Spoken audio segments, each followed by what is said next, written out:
No matter what age your child is, you want the best for their future. What do they want to do after graduation? What career path do they want to take? These questions can be overwhelming. That's why you should ask them this question. What's your E? Seminole County Public Schools ePathway program is designed for your student to choose their own path in life from as many options as we can offer. Whether they're looking to enlist, enroll, or be employed, we're excited to help you and your child make it happen. Want them to enroll in a college or university? We'll help you find the best school for them to continue their education. Learn about grants and programs to help your child obtain their degree at a pace and a cost that works for you both. Are they looking to go straight into employment? Discover a variety of trades and skills that will propel their future. They can learn aviation maintenance, automotive repair, culinary arts, and more to hone their talents in growing industries. Is your child interested in enlistment? We'll help them find the right path of service, whether it's military, law enforcement, fire response, or EMS. They can serve the community while learning skills that will last a lifetime. What's your E? Explore options with ePathways by visiting us online at the link below.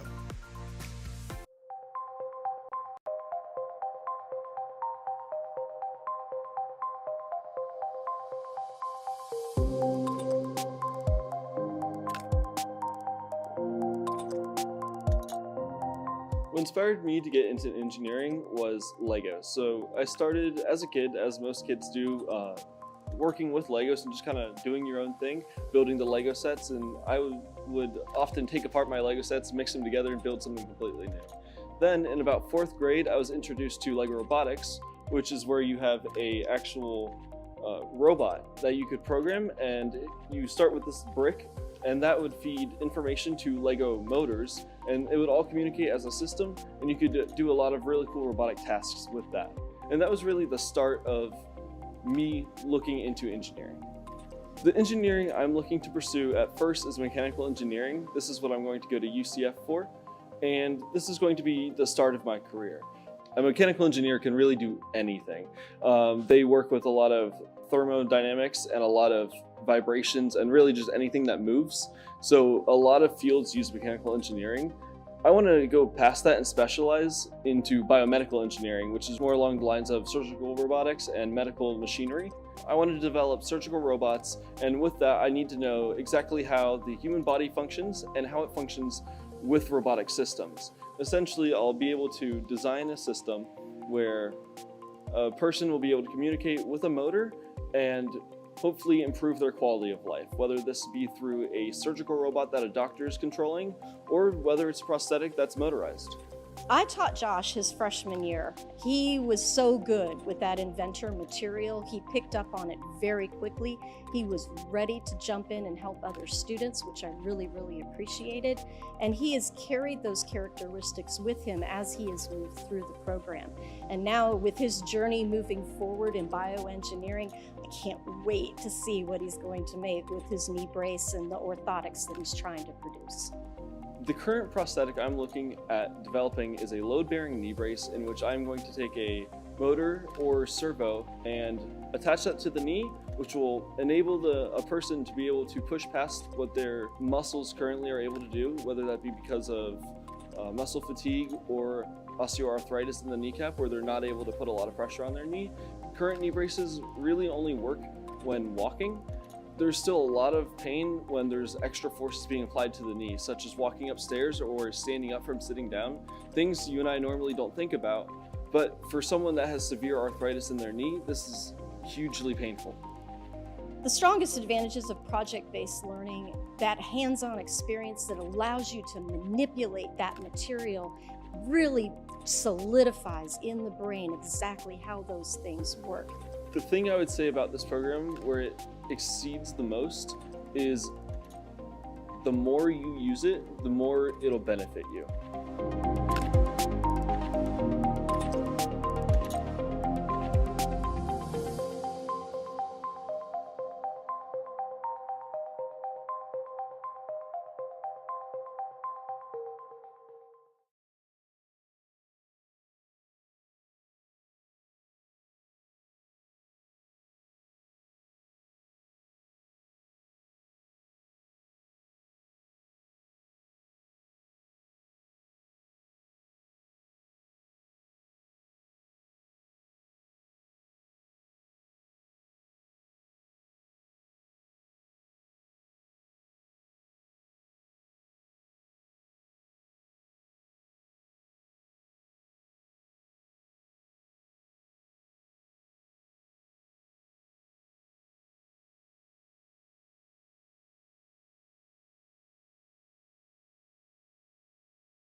Time's up.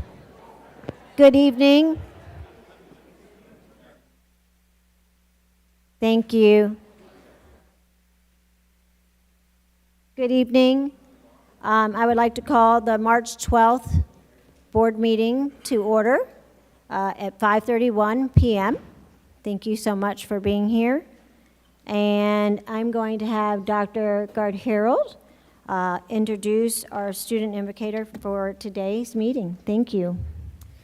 Good evening, Chair Sanchez, Vice Chair Kraus, board members, and Superintendent. Happy Women's History Month. Thank you. For the last 2 summers, and again in the summer ahead, SCPS collaborates with the National Association of Women in Construction, who is represented here this evening with Kelly. So we host a camp for young women interested in varying aspects of the construction trades. This camp has served to elevate young women like our Lyman High School CTE Student of the Year and tonight's invoker, Naomi Matthias. As you will see in the Spectrum News 13 clip, Naomi is not only changing the future for herself and others, but is making modern history through her leadership and advocacy. It's what Matthias says she feels as she soaks it all in, just a student now, still learning. Yeah. But dreaming of the day she'll run the show. I want to start my own company and give back. And as skeptics say some can't, Matthias insists they can. It's why she was the one who put up flyers all over the school for this camp, not keeping this community to herself. All these connections I make, I know I can come to them for the rest of my life and they'll be there for me. In Longwood, Julie Gargata, Spectrum News.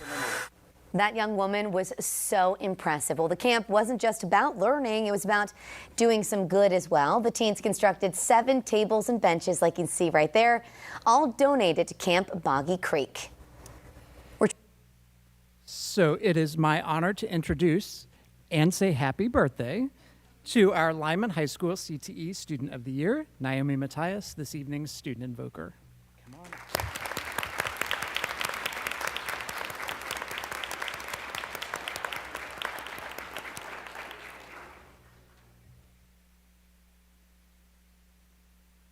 Thank you.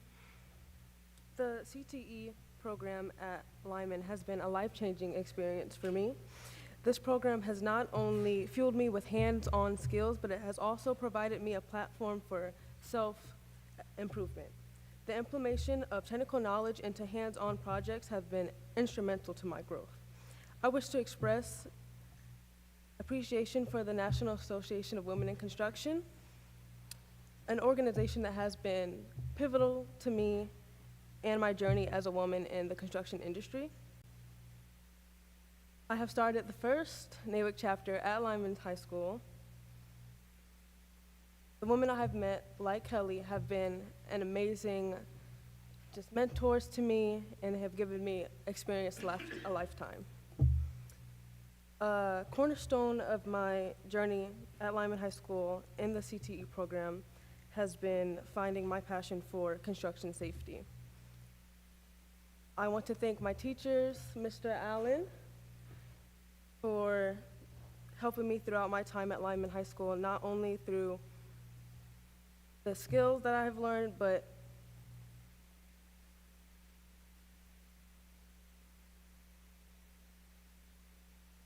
the support they have given me throughout my time at Lyman. I am happy that I have spent the last 3 years here, and I'm happy to be graduating from Lyman High School.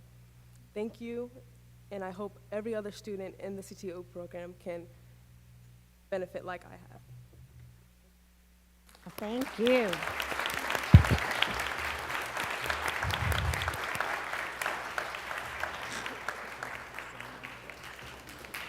Okay, can you now join me in the pledge? I pledge allegiance to the flag of the United States of America and to the republic for which it stands, one nation, under God, indivisible, with liberty and justice for all. And what Naomi didn't share is that she is gainfully employed for the summer, working in construction trades, and we are very excited for the opportunity that has been given to her, and also for the young woman that she is, the history maker in our presence. Wonderful. Thank you, Naomi. Thank you so much for your invitation and everything that you're doing. We appreciate you, and also happy birthday. And maybe you can stay a little bit so we can get a picture with you too as well. Thank you, if you can. If not, we completely understand. Let the record reflect that Vice Chair Kraus is in attendance, Member Autumn Garrick, Member Kelly Davis, and Member Amy Pennick are in attendance, as well as our attorney, Ms. Cole Palmer, and our superintendent, Beeman, as well as our clerk, Ms. Moramus. Thank you so much. All right. I don't know, yes, I do have an acknowledgement. I'm going to acknowledge Katie Murphy, our Seminole County PTA, is here as a representative. Thank you, Katie, for being here, right there. We appreciate you being here. And Superintendent, do you have any modifications? Yes, the addendum for good cause is marked on our electronic agenda by a green flag named addendum item. Everyone get that? Yes. All right, perfect. Thank you. School board members, roll call order. You should have the list, but in case you don't, roll call order is Member Pennick, Member Davis, Member Garrick, Vice Chair Kraus, and then myself. Thank you. All right. School board members, are there any agenda modifications? I'm going to do it in roll call order. First, Member Pennick, any modifications? Thank you. Member Davis? No modifications. Thank you. Member Garrick? No modifications. Thank you. Vice Chair Kraus? No modifications. Thank you, Chair. Thank you. And no modifications as well. Thank you. Is there a motion to approve the agenda? Motion. All right. A second? Who was the second? Second. All right. Kelly. All right. Did you get that? Perfect. Thank you. All those in favor, say aye. Aye. Any opposed? All right. Motion passes. Thank you. All right. Superintendent, do we have any presentations? Yes, we do. We have a number, and we'll start with our Veteran of the Month, Teacher Juan Garcia from Journeys Academy, introduced by Principal Showalter. Fabulous.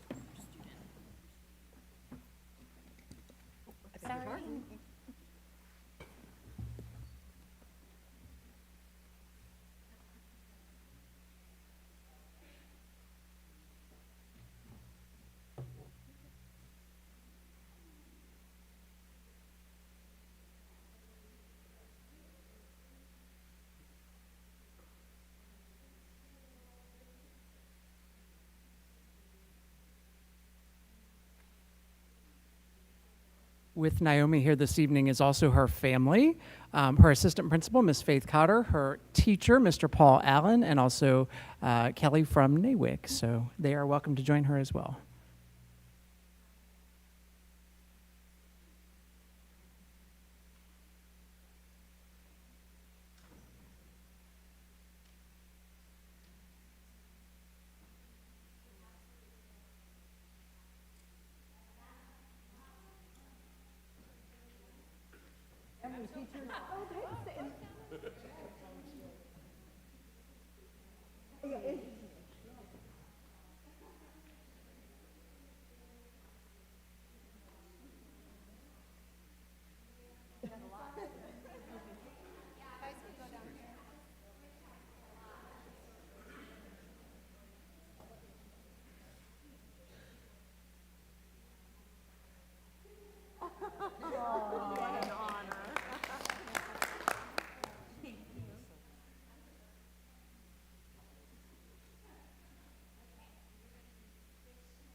There's enough of us.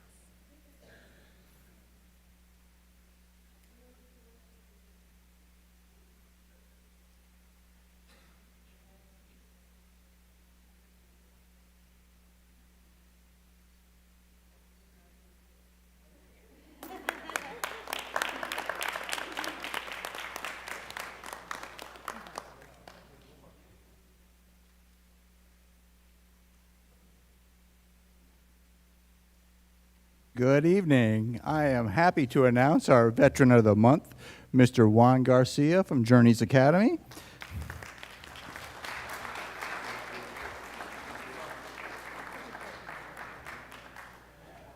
Staff Sergeant Juan Garcia's life is one of dedication and achievement. From his service in the U.S. Army to his pursuit of education and his role as a father, a teacher, Juan exemplifies hard work and commitment.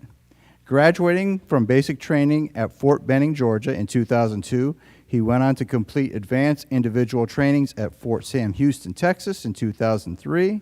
With 15 years of dedicated service, including multiple overseas combat tours, Juan earned several prestigious badges. These include the Combat Medical Badge and the Master Parachutist Badge, reflecting his expertise and commitment in the military. Juan was also awarded the Soldier of the Year Award for the Southeastern Medical Command and Non-Commissioned Officer of the Quarter for the 2nd Brigade Combat Team of the 82nd Airborne Division. Transitioning to civilian life in 2017, he pursued higher education.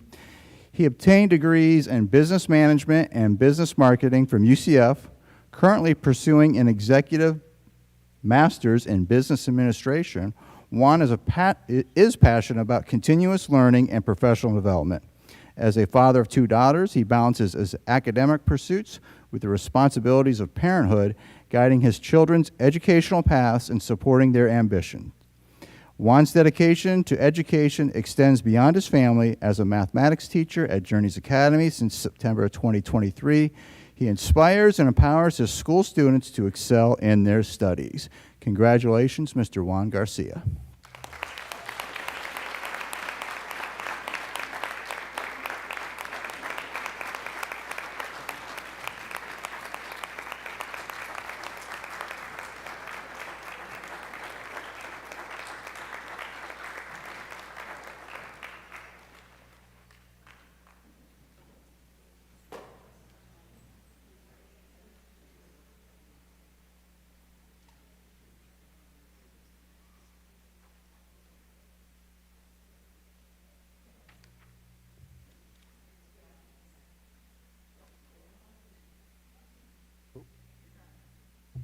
You go for it.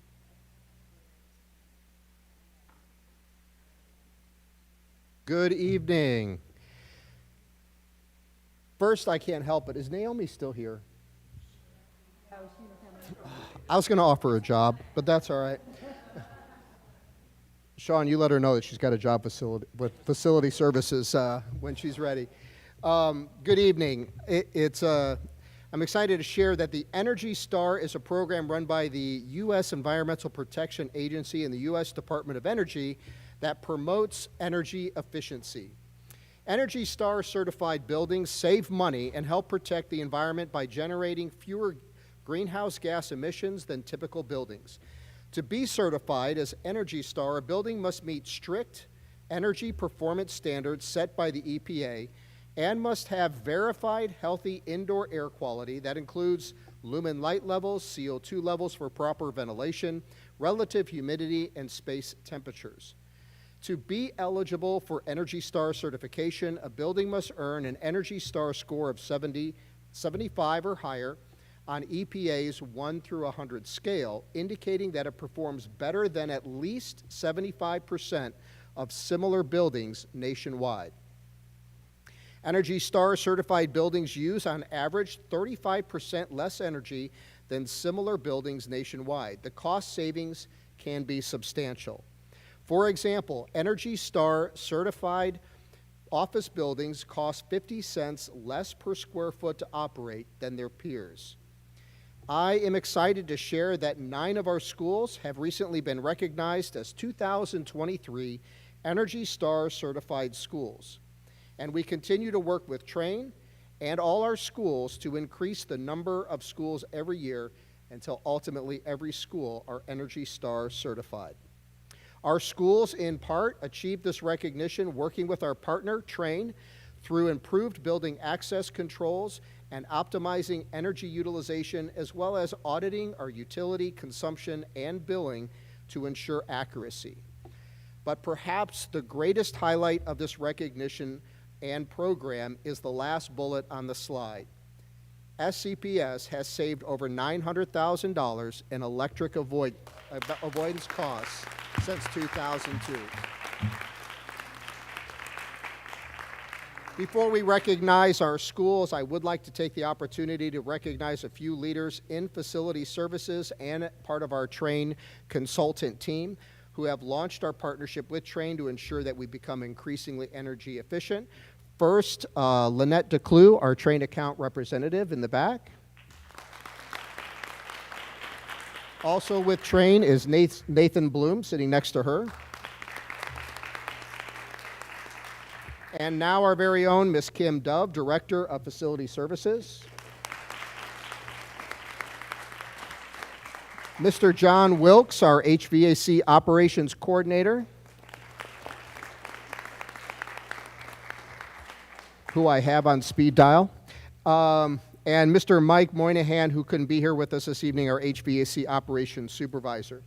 To receive our school's plaques for this recognition are the Assistant Superintendents, Mr. Mike Rice for high school, Ms. Demetria Faison for middle schools, Dr. Marion Cummings, Dr. Heidi Gooch, and Mr. Paul Cinco for our elementary schools. So let's get started by recognizing our schools.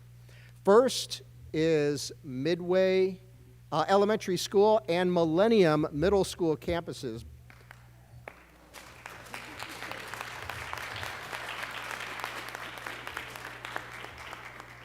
We also have Hamilton Elementary School, Castleberry Elementary, Crooms Academy of Technology, Geneva Elementary School, Millwee Middle School, Teague Middle School, Idlewild, and Winter Springs High School.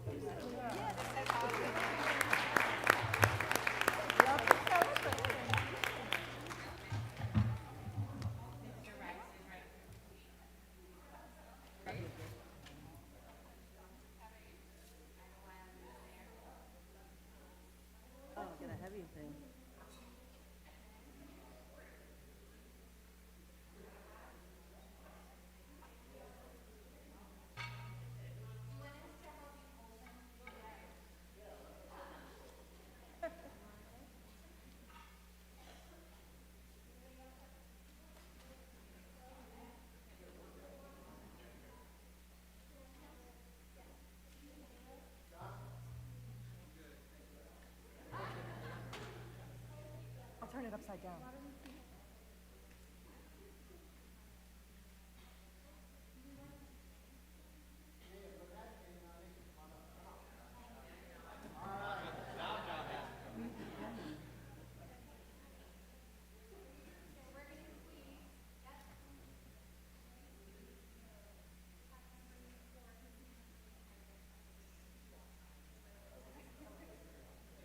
Come stand next to me.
and preparing. Thank you, Train, and to all those schools that helped us save almost $1 million. We really appreciate you all so much. All right, Superintendent, do we have any presentations? Yes, we do. Our FOSA tonight will be from Minnie Cardona and team, and we're talking ESOL World Languages Department, focus on academic and linguistic achievement, World Languages Month. Fabulous. And before we get started, I totally forgot, I do want to acknowledge some students that we have in the audience. The troop leader over there behind, everybody sees on the far right-hand side, John Stans. He is the Boy Scouts are here. It's Boy Scout Troop 787, am I correct? Thank you all so much for being here. We appreciate you all so much and all the service that you do for everybody.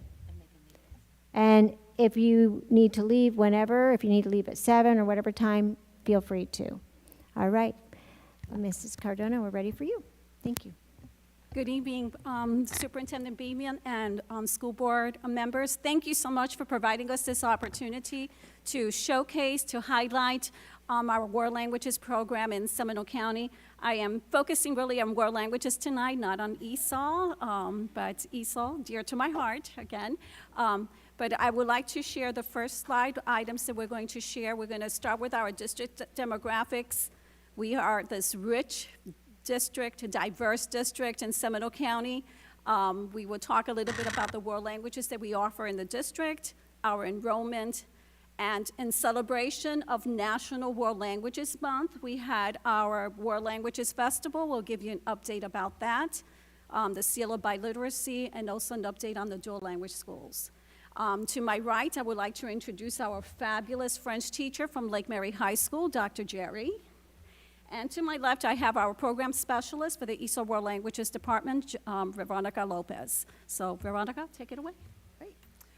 So on the next slide, we're going to look at some of our district demographics. And right now, as we stand in Seminole County Public Schools, we have over 102 different languages represented, the top 5 being Spanish, Arabic, Telugu, Portuguese, and Russian. And as we move on, looking at this world map, that means we've got 141 different countries actually represented in our small little district. The top 5 countries in Commonwealth is Puerto Rico, Venezuela, India, Colombia, and Guatemala. Moving on, this is the organizing principles for our World Languages program. This is something that our World Languages teachers put together. Basically what it's saying is that any student can learn a second language. It teaches them to see the world from a different point of view and increase global awareness, empathy, and trust for other cultures. Connecting with the language in real life situations gives them opportunities to broaden their horizons and encourages global citizenship while ensuring that the teachers are engaging all learners. Anyone can do this. So we talk about the why we do on the next slide, why we teach our world languages and why would a student want to take a world language. And so we've got this video that pretty much sums it all together for you.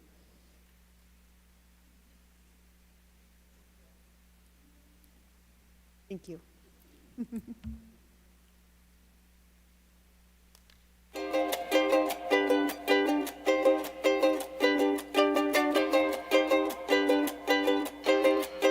To empower students to become bilingual, biliterate, and bicultural. That's my personal goal as well. So it fits perfectly for me. Languages really are my thing. So I speak 5 different languages, and French has really been very dear to me. I learned French in high school, just like my students. So I kind of know how it feels like learning a language from scratch. And it's really exciting. It brings out this aspect of your personality. I've noticed that with different languages, you have a different personality. And for me, French worked wonders. It gave me confidence, and it's so joyful. It's connected with happiness for me, and I just want to share that with my students too.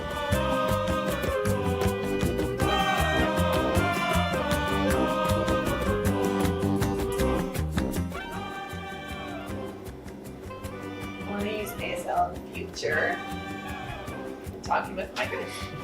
We're just looking to challenge me, and it's really been helping a lot. My favorite part of the Spanish classroom is also the activities that the teacher gives us, and I like that we can connect with our peers in this class.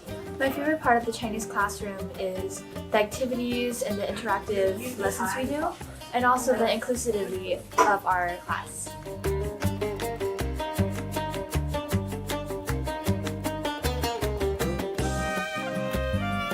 I have family friends that speak Chinese and are Chinese, so I want to try to communicate with them and like speak with them. I also want them to be surprised that I know Chinese as well.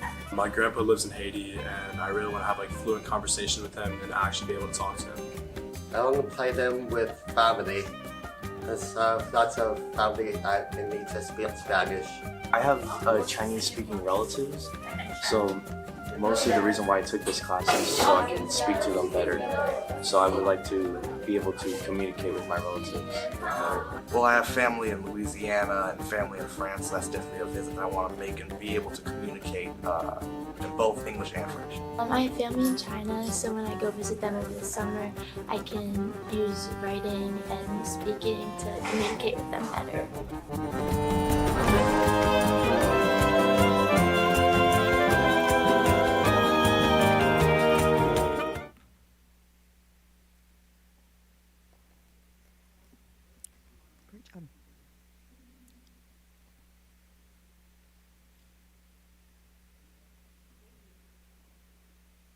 So on the next slide, just a recap of how many students and how many programs we have represented in our World Languages program here in Seminole County. If you look, we have 6 different programs, beginning with Spanish. We have from the very beginning level that is available in 6th grade all the way through high school, AP Spanish, 14 courses with over 9,000 students enrolled. For French, we have 10 courses offered from grades 6 through 12 with almost 800 students enrolled. American Sign Language, we offer 6 courses from grades 9 through 12 with almost 2,000 students enrolled. Latin 1 through AP level, we offer 9 courses in high school, grades 9 through 12, with almost 200 students enrolled. And our newer programs are Chinese, levels 1 through 4, with 4 courses at the high school level with 46 students enrolled. And finally, Japanese, levels 1 through 3, also offered in high school, 3 courses with 74 students enrolled for a total of 12,401 students enrolled in our World Languages program. And this is not including our little ones, because we cannot forget the elementary level, right? So we have our dual language schools. We have 8 dual language schools, and currently right now we have 1,058 students in the dual language program. So we are on the right path to help our students to become bilingual and really be a great asset to our community. So on the next slide, in celebration of World Languages Month, we had our World Languages Festival. It was on February 24th at Seminole High School. We had approximately 300 students that participated. We have 13 schools that brought their students in. The students participate in academic categories. They do impromptus where the students get a topic and they have to talk about the topic in the target language. And depending on the level, it's from 1 minute all the way up to 4 minutes, all the way up to AP. They do declamations where they have to recite a poem in the target language. They did skits. They also did art. We had the lobby full of amazing, talented artwork that was produced by our students. And we end the day with the entertainment that every year it gets better and better. There was 2 hours of just amazing entertainment where students get to sing or play an instrument from the target language that they were studying. It was just an aha moment for all of us that day. It was just so rich, and I love just seeing the faces of our students. I got to sit into the classrooms too and listen to them while they were reciting their poems or doing the impromptus. from level 1 to AP. Our teachers are doing an amazing job. I just want to do a shout out to all the world language teachers in Seminole County. You are amazing if you're watching this tonight, and I hope you get to see it. Thank you for all your hard work. Our next slide, we also got to recognize some amazing world language teachers in our district. We had some winners at the student level as well, and performing above and beyond all the other schools was our first place winner at Haggerty High School with the greatest number of awards. We also recognized our World Languages Teacher of the Year, Sarai Cardona, third grade dual language teacher at Red Bug Elementary. And then we had some of our ESOL students perform in a spelling bee. And our first place winner is Bianca Soto, first place from Lake Orienta Elementary. And she is with us after only 2 years, coming from Venezuela. And then we have Mukalan Karthik, second place winner from Heathrow Elementary. Him and his family are from India. And then ESOL Middle School Spelling Bee winner, Rachel Manoj from Jackson Heights Middle School. And most of these students that participate in the spelling bee is like Mrs. Lopez indicated, 2 years or less in the program. And they did amazing, and they were working with academic vocabulary. Shout out to Haggerty High School. They were amazing. The students that participated in all the categories. All the kids were with the superior trophies. Just amazing work. Shout out to our teachers there too. The next slide just have some pictures of the festival. The top picture is one of the dancers from Winter Springs High School. The second picture, that was amazing too. We have a student there from Seminole High School taking AP Spanish right now. She's part of the Orlando Flamenco group, and her mom was a former student of Seminole County too. She graduated from Lake Mary High School. So it was just great to see mother and daughter and the other dancers together too. And you can see our students with their trophies, and the last picture are our wonderful teachers from Haggerty High School, our ASL teachers. And more pictures, some of the artwork, the spelling bee, and this wonderful young lady that I got the opportunity to meet from Lake Howell High School that is in a French classroom too. That whole hallway from the French side, they were all just speaking the target language. I felt like I was in France there for a second. I was really practicing my skills, my French skills. But at this time, I would like our wonderful teacher from Lake Mary High, Dr. Jerry, to share her experience at the World Languages Festival and just share a little bit of what you do in the classroom. Thank you, Ms. Cardona, for the introduction and the opportunity to address the board members. In my experience, you learn a language the best when you're having fun, when you're not scared of making mistakes or looking silly, or when you're able to make jokes with your friends and laugh a little at yourself.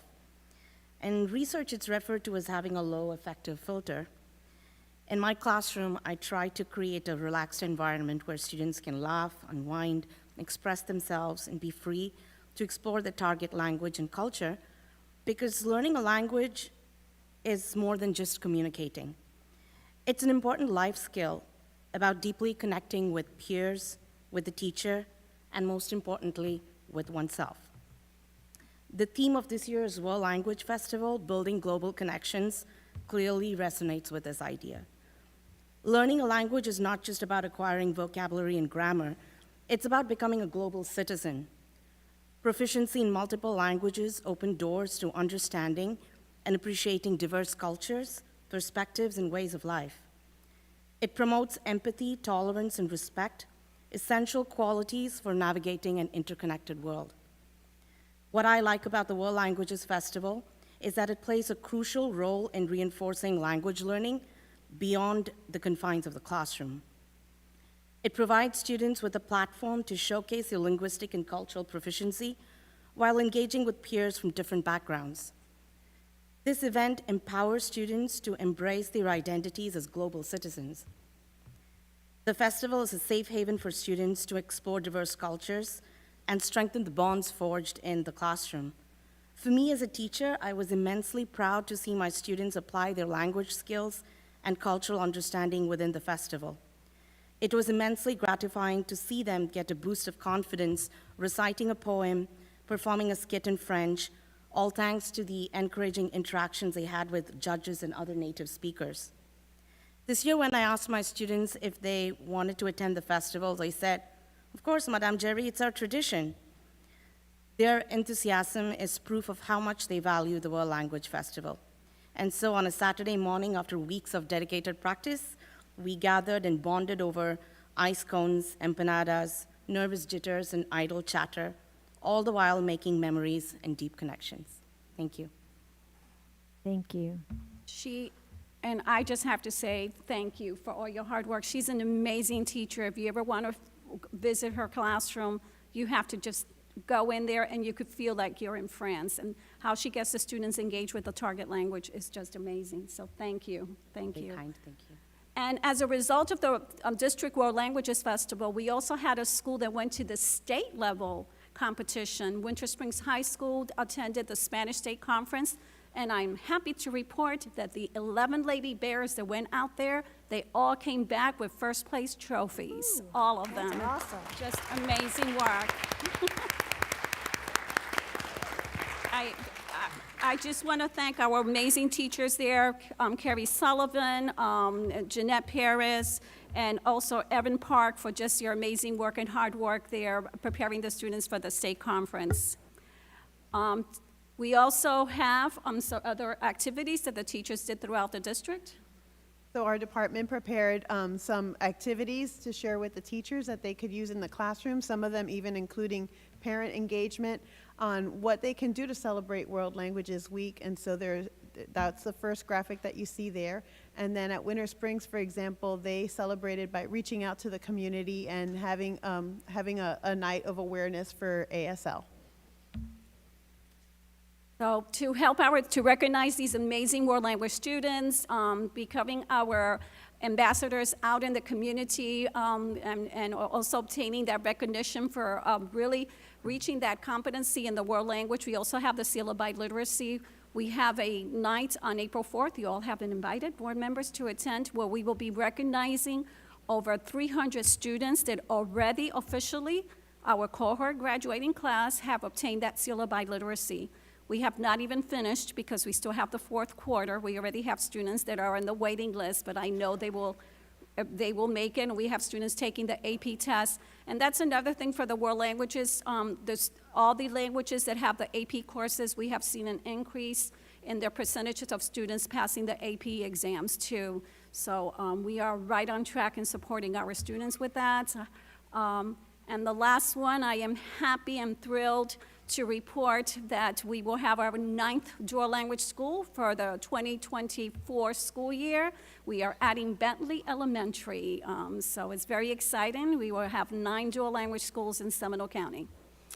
And that's our presentation. Any questions? We're good? Wow, that was absolutely amazing. I know that many of us had an opportunity to go and experience the District World Language Festival, and I was just blown away with the students, the atmosphere, everything that you all do. Listening to the students, recite in a different language than their own, and just impromptu. It was just phenomenal. So thank you to everyone that dedicated. It was a long day for you all.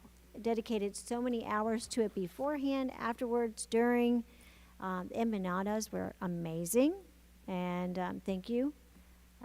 Board comments?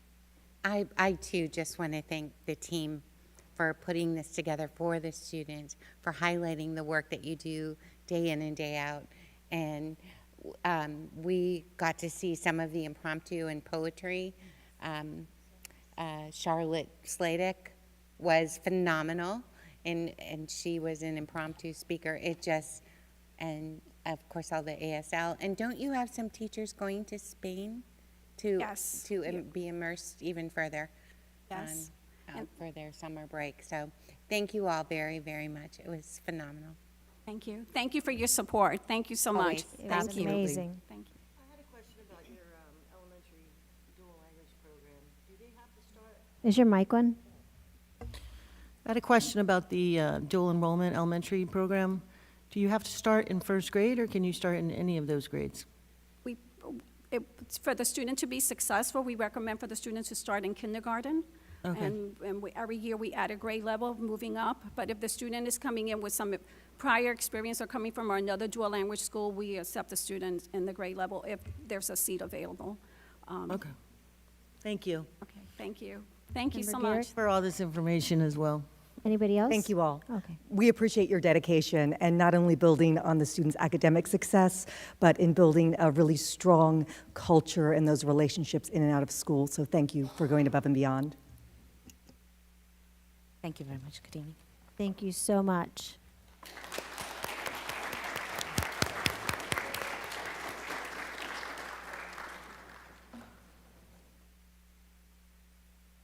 All right, so right now I have board comments, non-agenda items, and I know there were so many things that have taken place in the past month. I know I made my list. I'm going to check it off so I can make sure we don't repeat ourselves. Member Pennick, you are up first. Non-agenda items, school visits, plays, events. We're all out visiting. Yes, I'll keep it short. Thank you. Member Davis. Many events, we all split up and went to different ones at times. Sometimes we went together, but we included a history festival, the elementary and middle school math festival, the Girls in Government programs. Some were celebrity pizza makers at Bronx Pizza, and that was in Lake Mary. There was a kickball tournament. One of the best things that I recall in the last couple of weeks was a program called Finding Your Voice. It was a girls' summit. It was really, really good about showing our female students the power that they have to succeed and overcome anxiety and do great things. And they separated into different groups and went to different classes, and it was really, really good. So that was my best experience in the last couple of weeks, but so many things that were happening. That's all. Thank you. Member Garrick? Lots of great things, as my colleagues have said, throughout the district. I wanted to highlight a conference that I was able to attend. It was the All Together Now conference at UCF.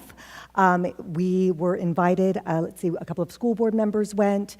We had an assistant superintendent, some of our SCPS stakeholders. We had our PTA representatives from the county, as well as a teacher representative, TJ Bugos.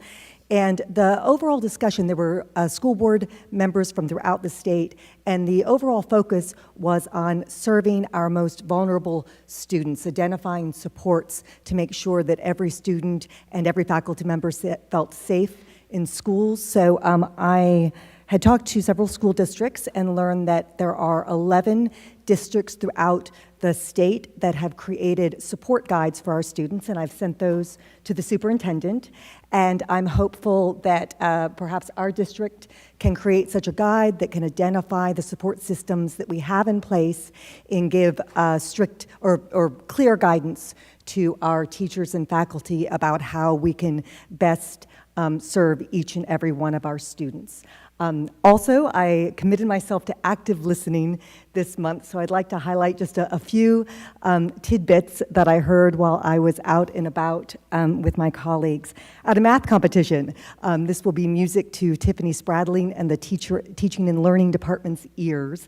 There was a young boy, middle schooler, very tall, who had come up to accept his award, and he looked around.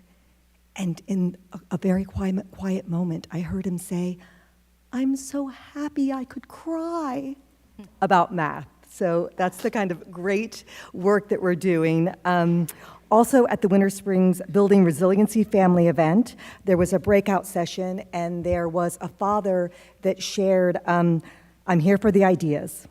I love my kid, but he's a tough one. And there's one thing that I've experienced over and over again. His teachers love him too, and we're going to work it out together." Our guest conductor this weekend during the Winter Springs 2024 event, which was just spine-tingling and brought us all to the verge of tears with their grand finale. The guest conductor, Michael Simpson, turned to the audience and said, "You've all heard just now, these are fine musicians, but I've had a lot of experience working with kids throughout the country, and these are incredibly fine people." And then last but not least, I was at Winter Springs with Principal Gaffney, and he was talking through some difficult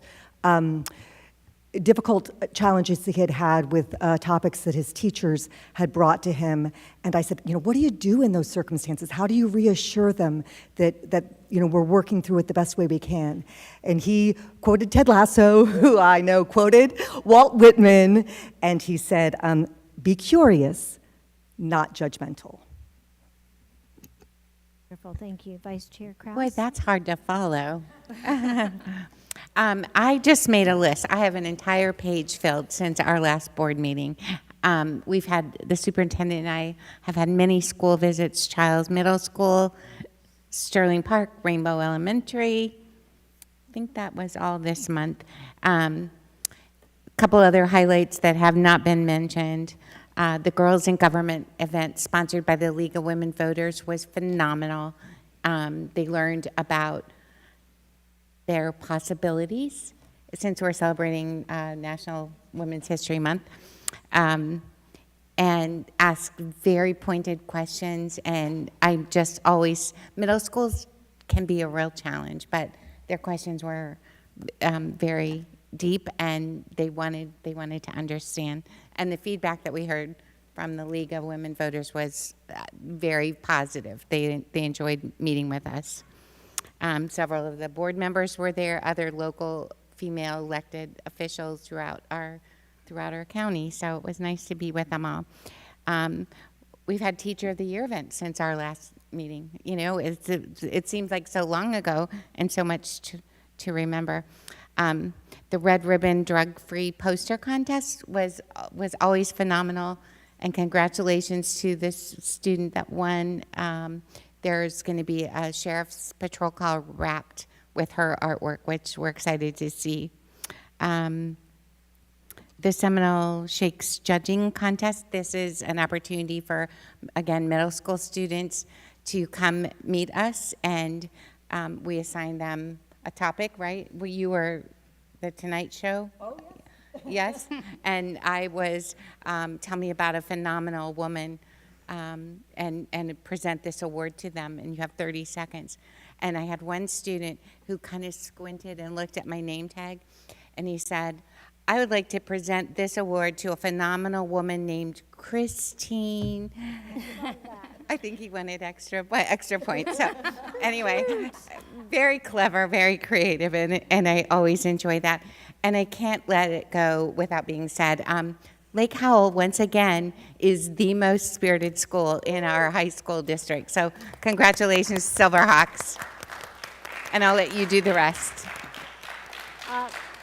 First of all, I want to thank all the phenomenal board members here. I don't know if you realize, but we have so many events that we attend with the superintendent, with our phenomenal cabinet and staff, and we divide and conquer. And I'm blessed and honored to work with such phenomenal ladies that are so dedicated and have taken time out of their busy schedules to make sure that they are at these events that are so critical to our students and staff. And it takes a village. So I appreciate you all so much for everything that you all are doing.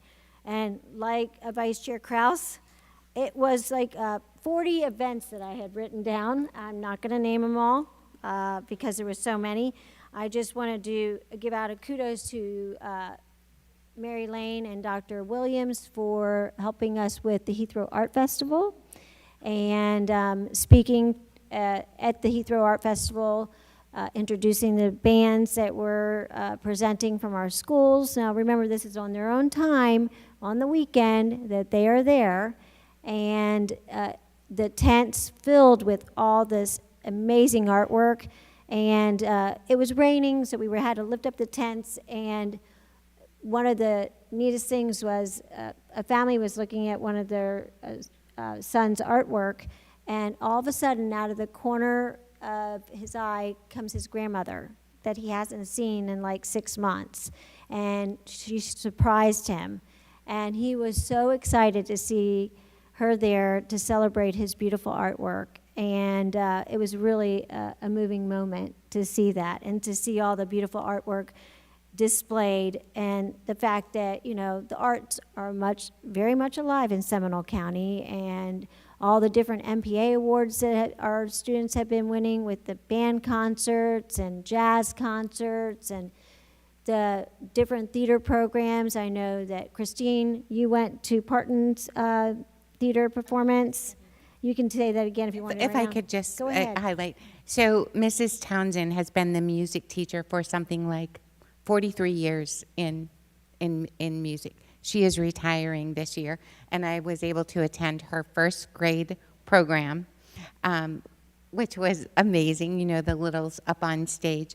But she was almost in tears because I was there. She said it's been a long time since a school board member, if ever, has gone to see their work. So we appreciate our teachers so much, and it's real important that we all acknowledge them. And And so send while those she- send those invitations, and we'll get there. Yes, we'll- just we'll let us try to know, get and there. we'll try to be there, exactly.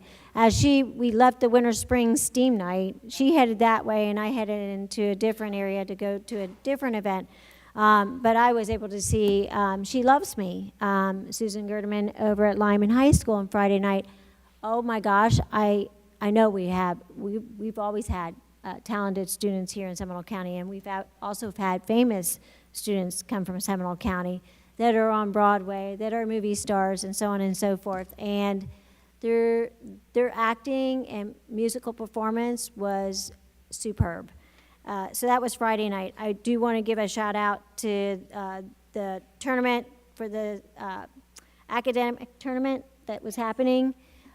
We did the award ceremony, I guess it was last week or the week before, I can't remember anymore.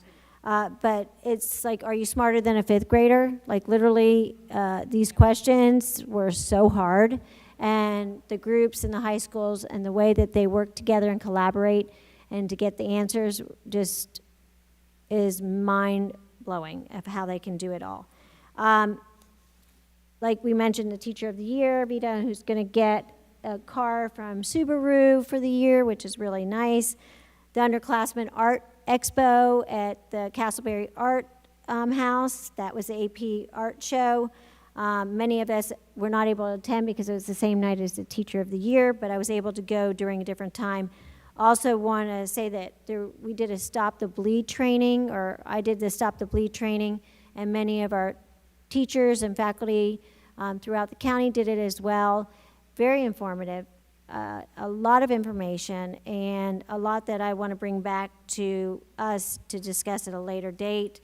The second annual community event with Commissioner Wiggins, the basketball games, the step teams, Demetria, Ms. Faison for being there to help and navigate everything with all that. I mean, there was so much going on that day at Crooms Academy. We had a ball once again.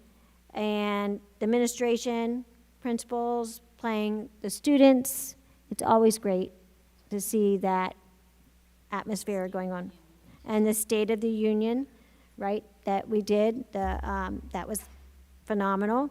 We also, remember, Garrick and I went to the inaugural flag football kickoff for the girls' teams. So now all girls have a flag football team at their schools. I believe 2 high schools are still organizing theirs, but the games are on Tuesday night.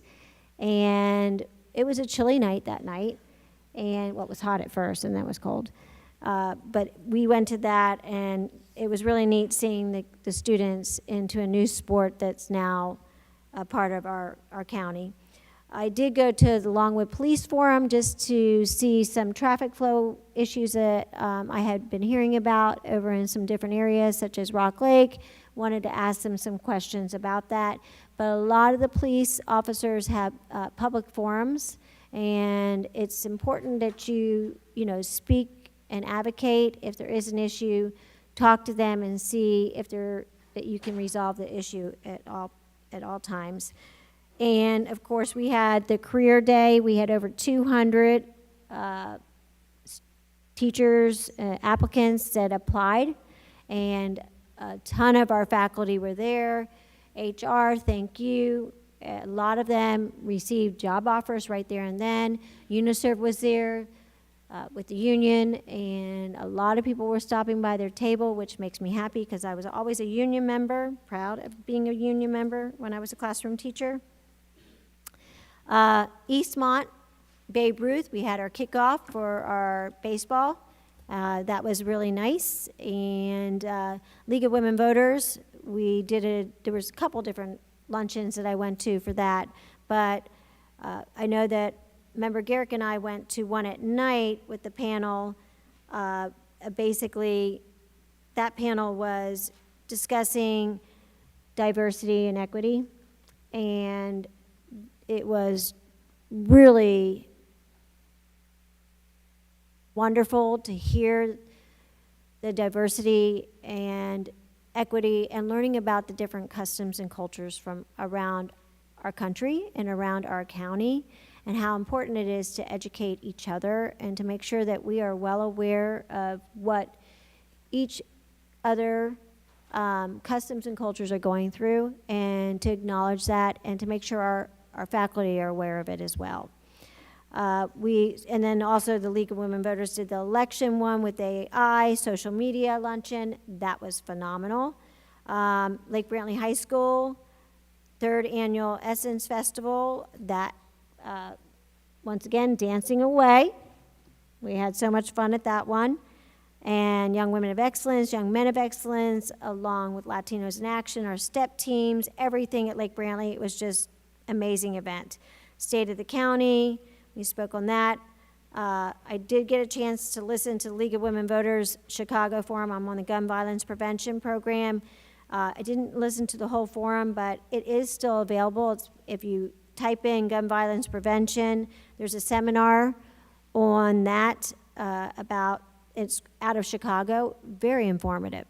So if you get a moment, do that. The Jackson Heights unveiling, which was amazing, a lot to learn about the Jackson family and the existence of how Jackson Heights came about. That unveiling and the whole family being there was just really incredible. Like I said, I could talk all day. You all talked about the Girls Summit, the fabulous Black History events, Millennium Middle School, Edna Bland, one of my best friends who does a lot of the script writing for them. We did Millennium, Member Garrick and I went to Millennium Middle School at night. That performance was out of this world. It didn't stop, and I couldn't stop videoing. I'm a video queen. And I was just so blown away with all the talent, excuse me, that's out there, and everything that we learned from all the different students and their news crew and what they did to portray and explain the different cultures and famous African Americans and everything that they have done in our society. And it was just amazing, along with Rebecca Ritchie and the Picnic Project on the following day, and the theater performance with that, the Dream Gala. I could go on and on and on.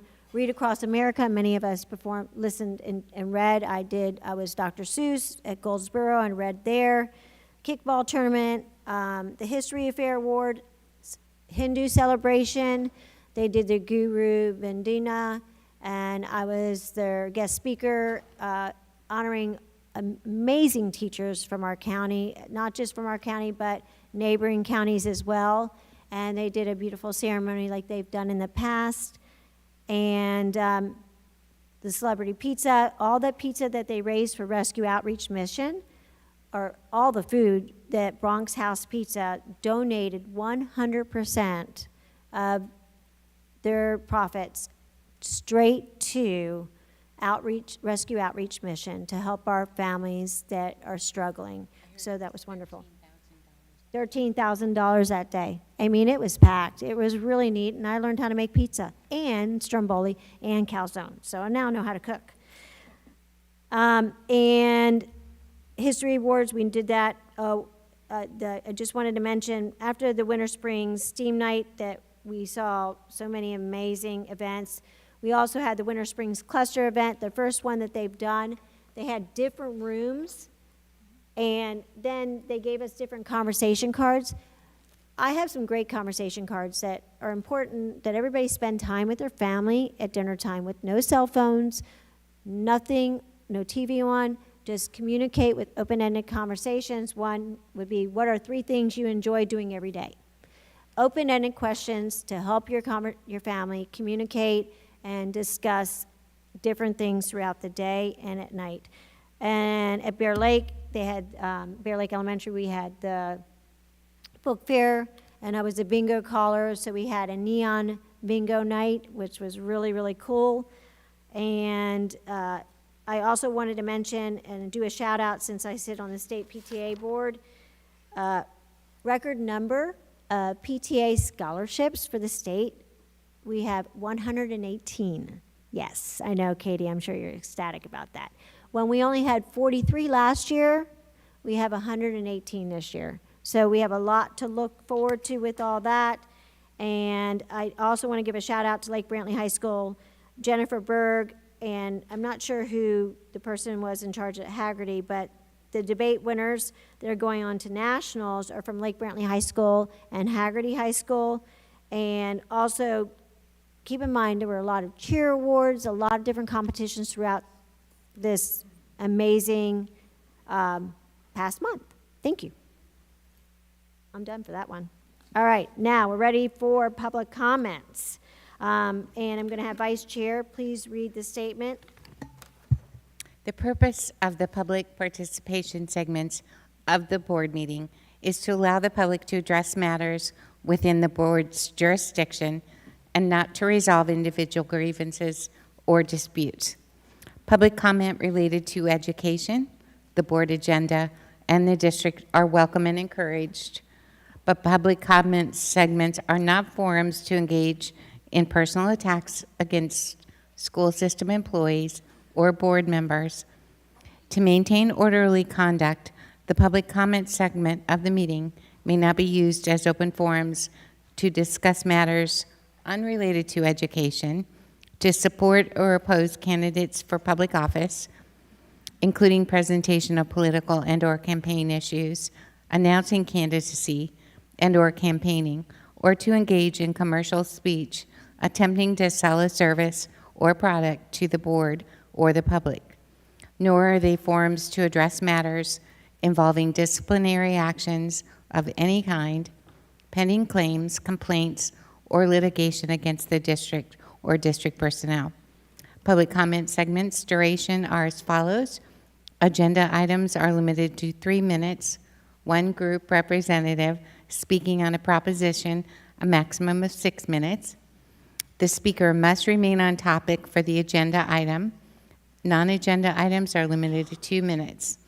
Please, speakers, direct your comments only to the board, not to the audience or other speakers. No speaker may yield his or her time to any other person. Generally, substitutions of speakers will not be allowed. Thank you. Thank you, Vice Chair Kraus. And we have one agenda item, public comment. Nina Sandberg. Thank you.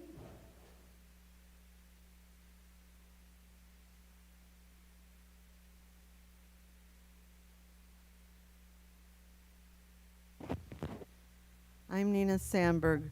With regards to who you hire to provide services and products that the parents are paying for, as opposed to the district, you really need to be shopping around for the best prices. Some of the prices for things like the yearbooks, school pictures, caps and gowns, etc., have become exorbitant, and many SCPS families are getting priced out of the market. The prices for the high school yearbooks are so high that many students simply cannot get a yearbook at all. All they can do is take a couple of pictures of some pages in their friend's yearbook. They cannot afford one of their own. The school picture packages are getting expensive too, especially for seniors. The price for the caps and gowns for graduation is obscene. Amazon and Walmart sell caps and gowns for a fraction of the price of what your vendor is charging. The student only wears this costume for 2 hours and never wears it again. You do not have the option to rent. You do not, you are charging 3 times what you should be charging for a cap and gown. You need to be shopping around for the best prices so that more SCPS families can afford to participate in these things. With regards to the school pictures, your vendor should always be offering a decent budget package that is affordable to meet most SCPS families' needs and that is under $40.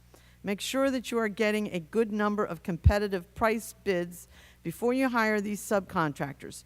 Do not automatically renew the contracts of these vendors without shopping around. Also, you should be teaching Spanish to all SCPS elementary schools and not just some of the elementary schools. Thank you. Thank you. Order, Mr. please. Assistant Superintendent, Mr. Rice, at the end, if you could talk to her, maybe Ms. Sandberg, about the caps and gowns, I would greatly appreciate that. Thank you. Right. So now we're on the consent agenda. Superintendent, do you have any recommendations? Yes, that the consent agenda be approved as presented. So moved. All right. And I'll second. All right. So, got that? Perfect. Is there any discussion? All right. All those in favor, say aye. Aye. Any opposed? All right. Motion passes unanimously. Thank you. Okay. Next item is, we already at, sorry, missed page. Superintendent, student discipline hearing. Do you have any recommendations? Yes, that the School Board of Seminole County approve the student disciplinary recommendations from January 29th, 2024, February 12th, 2024, February 20th, 2024, and February 26th, 2024. Motion. Thank you. Second. Thank you. All in favor, say aye. Aye. Any opposed? Motion passes. Thank you. All right, now for unfinished business. Do we have any unfinished business? No unfinished business, Chair. Anybody? Okay. Superintendent, do you have any recommendations for new business? Yes, that the School Board of Seminole County, Florida approve the execution and delivery of the First Amendment to Series 2014A Escrow Deposit Agreement, the First Amendment, and authorizes the superintendent and/or chief financial officer to execute any and all necessary documents in furtherance of actions as outlined in the First Amendment. So moved. Second. Any discussion? All right. All in favor, say aye. Aye. Any opposed? All right, motion passes. Thank you. Right. And now it's time for board committee updates. And we'll go in the same order that we went before. Member Pennick, you're up first.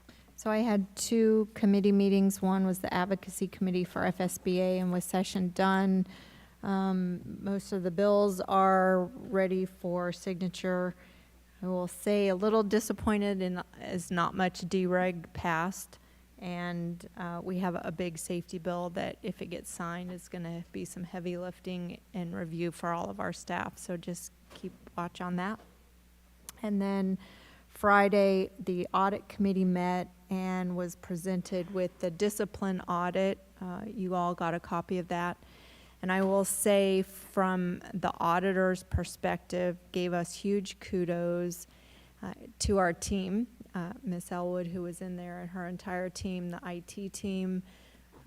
We had some minor issues that were brought up. However, compared to the other counties that RSM has done audits, ours was significantly lower, and ours really revolves around and automating the process. And so our team is working on they have a management plan to look at what we can do to automate the discipline reporting process. But it was, the audit committee even said very good audit results. And so it was nice to see that. And that was it, really. Thank you. Member Davis? And you have copies of both of those in your inboxes. Thank you so. for providing those to us. Yes, we appreciate it. Thank you. Thank you. We have the Seminole Health Advisory Council April 18th and the Community Alliance on March 20th. Those are through teams. There's something that you can participate in as well. A lot of good information about resources for our children and our students. I also joined the Storage Area Network, which I didn't know anything about. I'm thinking boxes storage, but it's data storage. And submissions are due on 3/22 to find a provider for those services. Member Garrick? And this month, I met with the Business Advisory Board on our regular monthly meeting. It was a deep dive into our breakfast that we had the week prior. So it was an opportunity for our Business Advisory Board to extend their personal network and grow our list of partnerships with area businesses.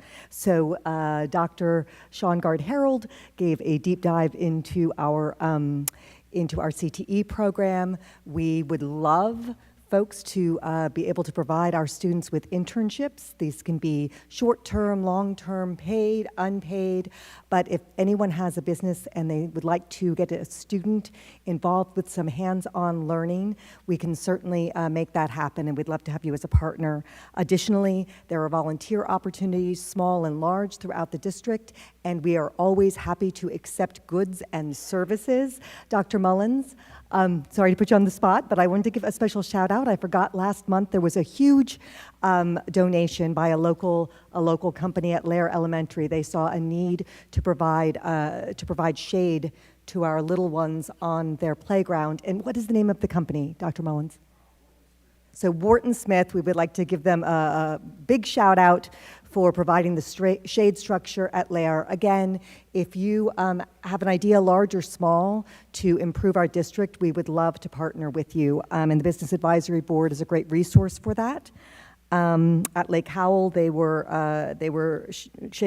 culinary students served us breakfast. If you've not had an opportunity to take a tour of the culinary program at Lake Howell, they have a commercial-grade kitchen.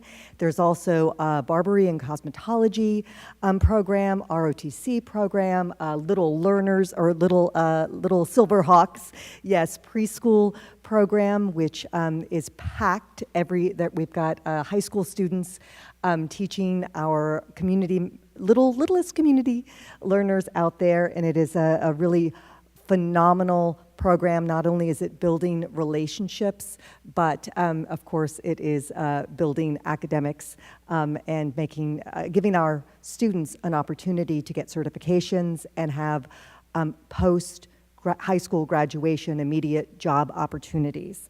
I was able to attend the Sanford community meeting. I would like to say a big thank you to the staff. Many of our assistant superintendents and principals stayed for that meeting to update the community about the work being done in Seminole County public schools.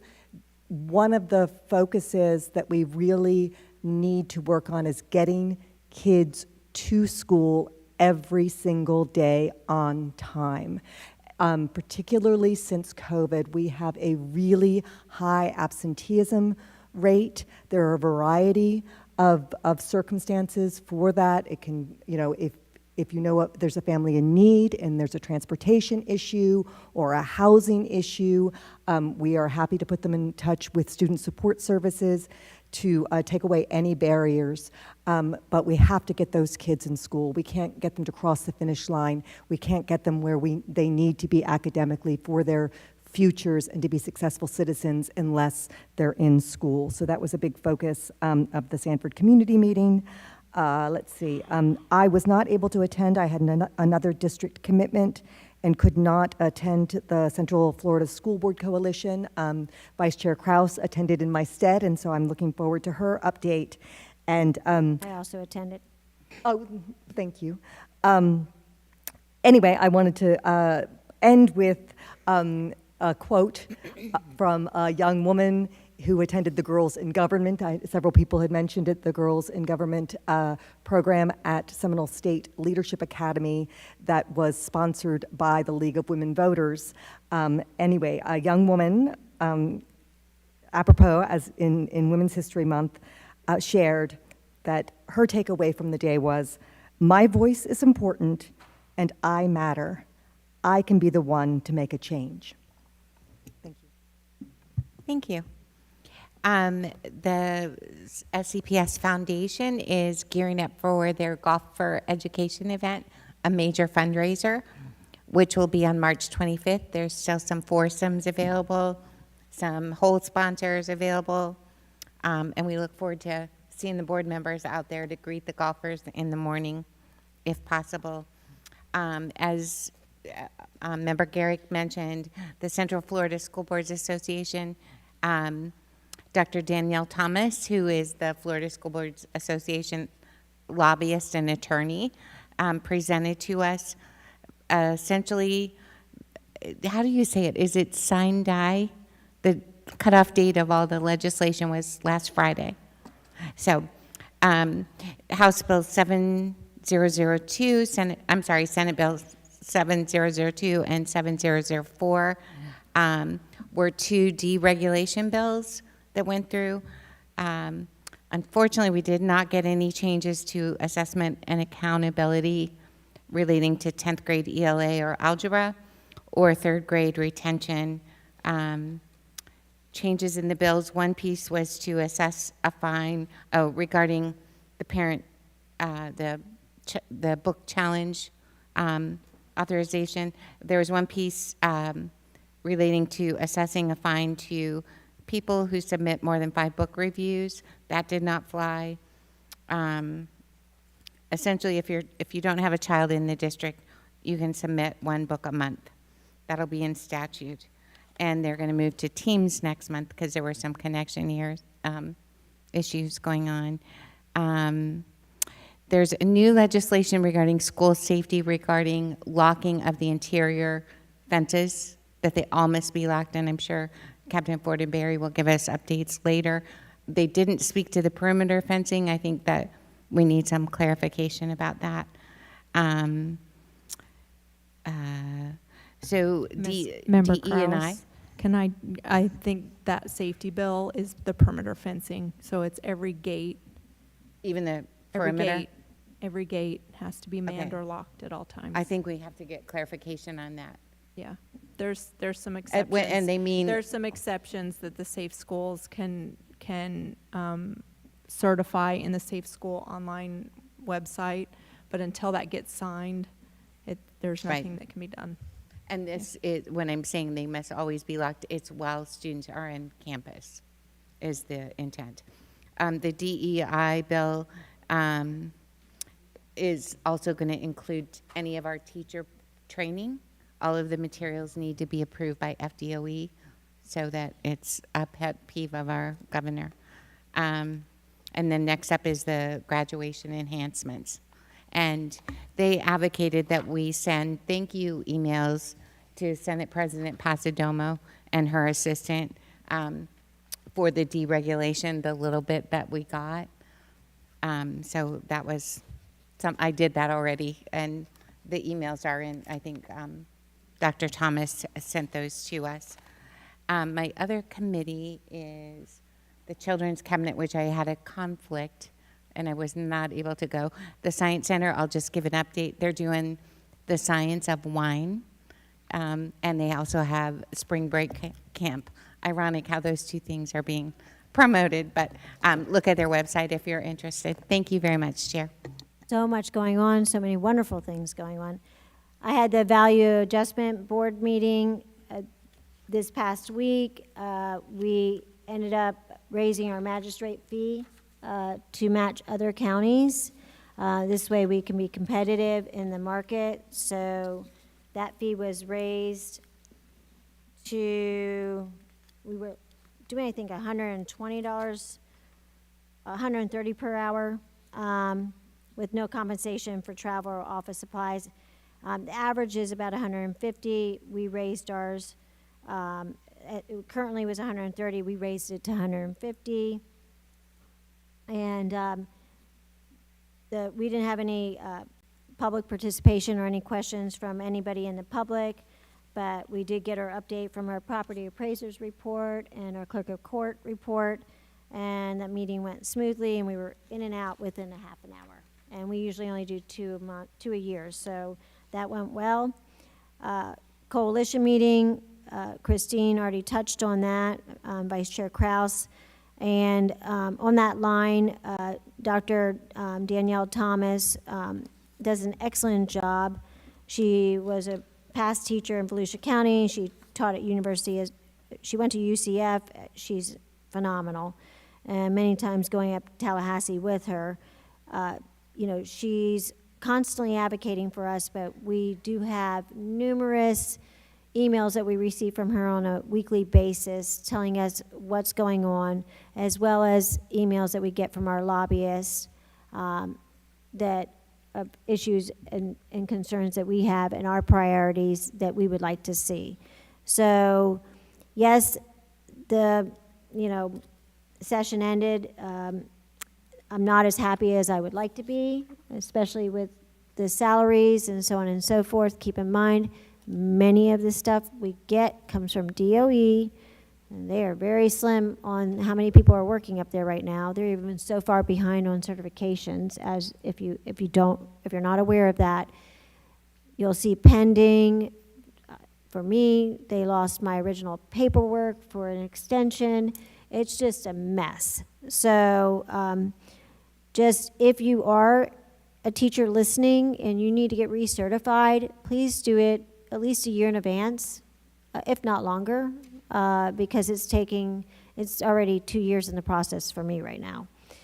The zoo, we have Brews Around the Zoo coming up, and you can see that it's going to be April 13th, so it'll be before our next meeting. It's from 5 until 9 p.m. It is a wonderful event that many people enjoy going to. It's adult only, so this event's wonderful, but keep in mind of all the wonderful zoo programs that we do have that are taught by our teachers. We have many schools that are going to the zoo for field trips, and if during spring break, take them to the zoo. The train is running. We have what is it called? Zip line, thank you. Zip line. We have everything working and operating, so if you get a chance, please head over there to the zoo. Mayors and managers meeting was today. That went well.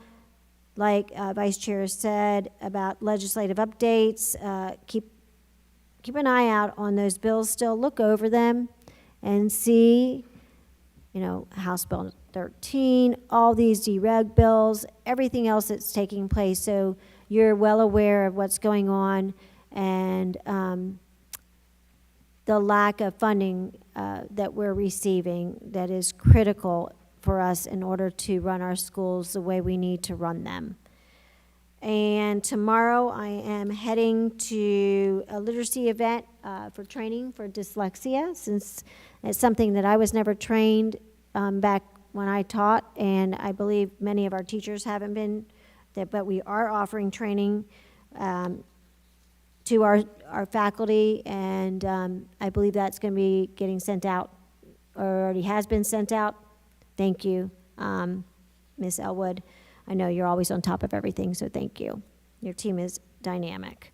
And also, just super excited about the global financing, added additional work to our courses to Lake Brantley High School, where all three of my kids went through Academy of Financing at Lake Brantley. Super happy to see that, and take you all on a field trip to the incubator lab at the Altamont plant where Pure Alta is. We are organizing that field trip for everybody to go to in case you haven't been to it yet, and see all the wonderful things, and our national water rated number 3 in the nation. So, and I have another Zoom meeting tomorrow, and other than that, I have no other reports on that. And now for that we are done with that report. We are now ready for public comments, non-agenda items. And Vice Chair Kraus already shared. This one is 2 minutes, and I apologize if I don't pronounce your last name correctly. So if you get up here and you want to say it for us clearly for the record, that would be really helpful for us. Is it Somya?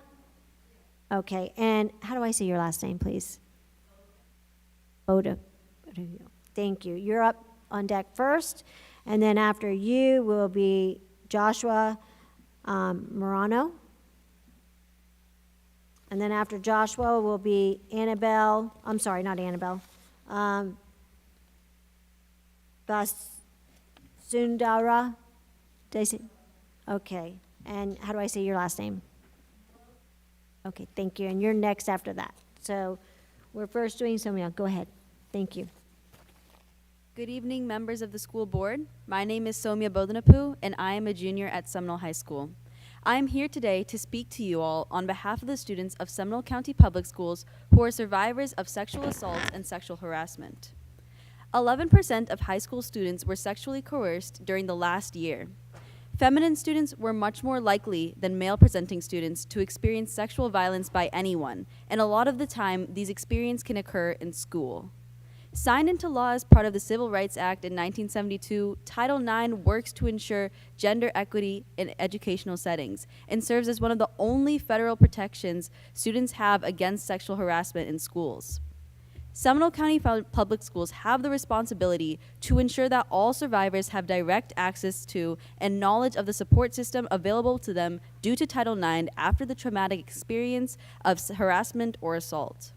While SCPS has made progress by mandating Title IX training to all staff, having resources like a Title IX report flowchart would significantly help this process.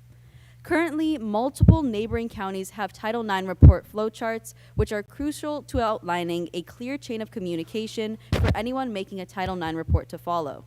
For many students, these flowcharts would aid in mitigating the fear that comes from these experiences and would help the efficacy of Title IX reports in schools. Every SCPS student deserves the right to feel protected and uplifted on their campus, and implementing policies to make Title IX comprehensible for students and parents is a huge step in creating equity in our classrooms. Thank you. Order, please. All right. Joshua? After Joshua, Brian, I skipped you, Cooperman, so you're going to be after that. I apologize. And then I'll have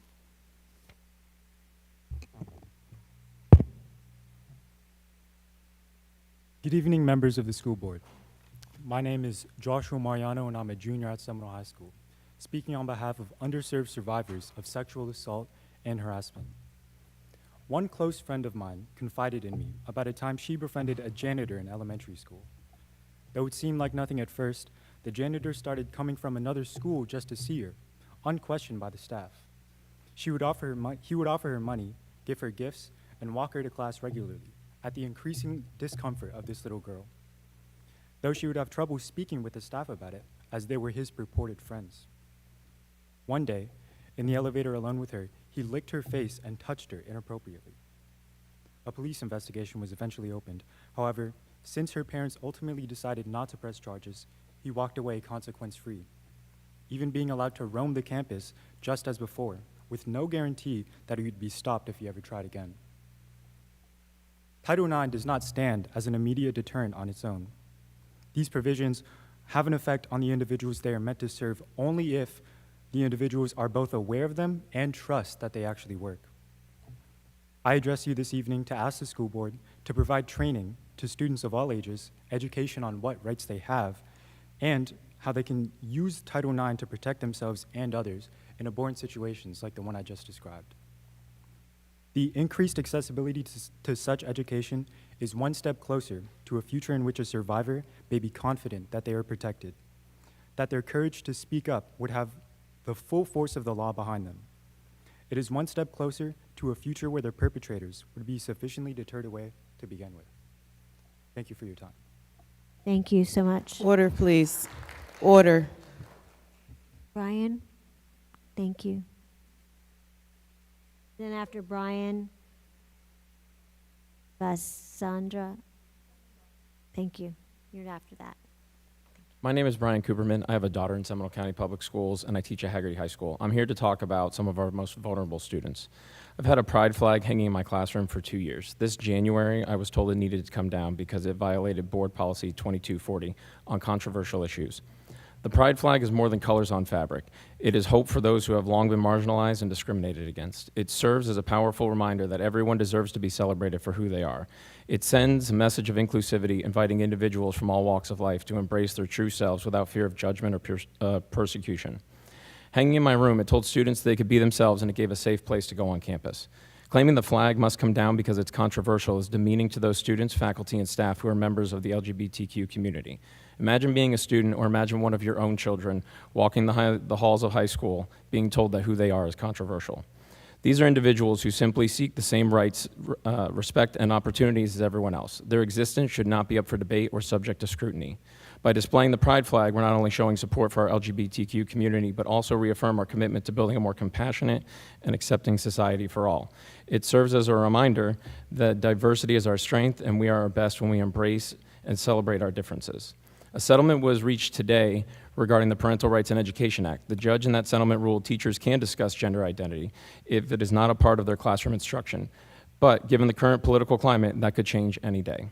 Seminole County employees deserve a policy in place outlining the rights of students and teachers as it pertains to the LGBTQ community. Orange County Public Schools released a guide for the inclusive support of all students, which I've sent each school board member back at the beginning of February. I urge this board to put a similar policy in place.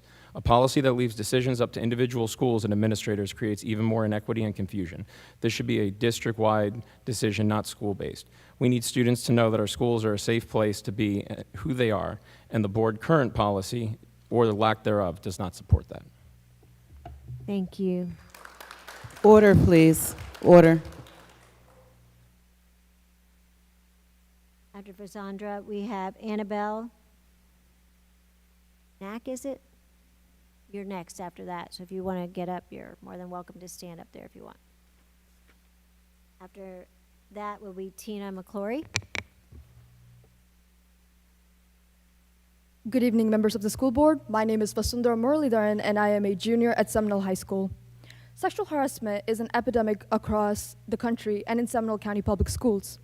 According to the Department of Education's Office for Civil Rights, there were 14,938 incidents of sexual harassment in K-12 schools, a 55% increase from the school year prior. Title IX, one of the only protections for students against sexual harassment, must be made accessible to ensure the safety of our students. Yet an Inside Higher Ed survey conducted with over 1,000 college-age students finds that 60% of these students had no idea that the U.S. Department of Education issues guidelines about how educational institutions must handle sexual violence.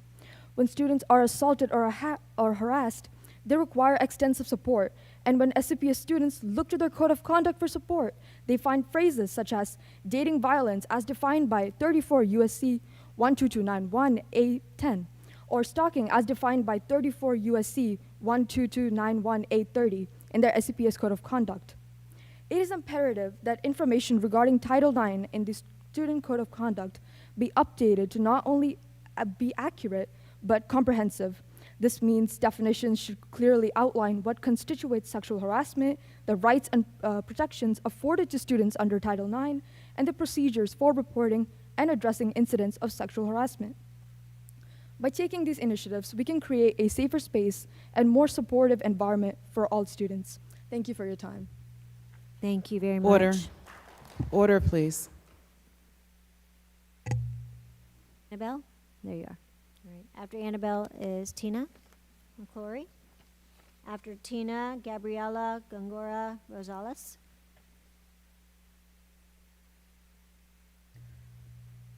Good evening, members of the school board.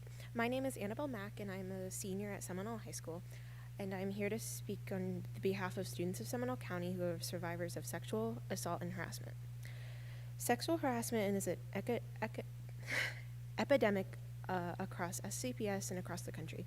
During my time at Seminole High School, I've heard countless of my peers' experience with teachers or other students who have made sexist or inappropriate remarks about them or targeted them for their gender. Many of my peers did not have the words to know these actions were tantamount to sexual harassment and gender discrimination, leaving them to confide in their classmates rather than in administrators or teachers who could help them file a report. Seminole County Public Schools does not provide adequate Title IX resources for students, inadvertently encouraging inappropriate comments in the classroom by allowing this behavior to go unaddressed. To prevent the perpetuation of sexual harassment, it is critical that Seminole County Public Schools reforms the way Title IX is presented to students and teachers. It is imperative that SCPS makes Title IX information widely available to students through comprehensive posters with instructions on how to make Title IX reports and definitions of what constitutes sexual harassment on the back of bathroom stalls or in locker rooms so that students may make these reports in private. Providing students with information about their rights is in the hands of Seminole County Public Schools. It is important that SCPS protects students and provides them with the rights they are entitled to so that schools are a safe place for all students to learn. Thank you for your time. Thank you. Order. Tina McClory?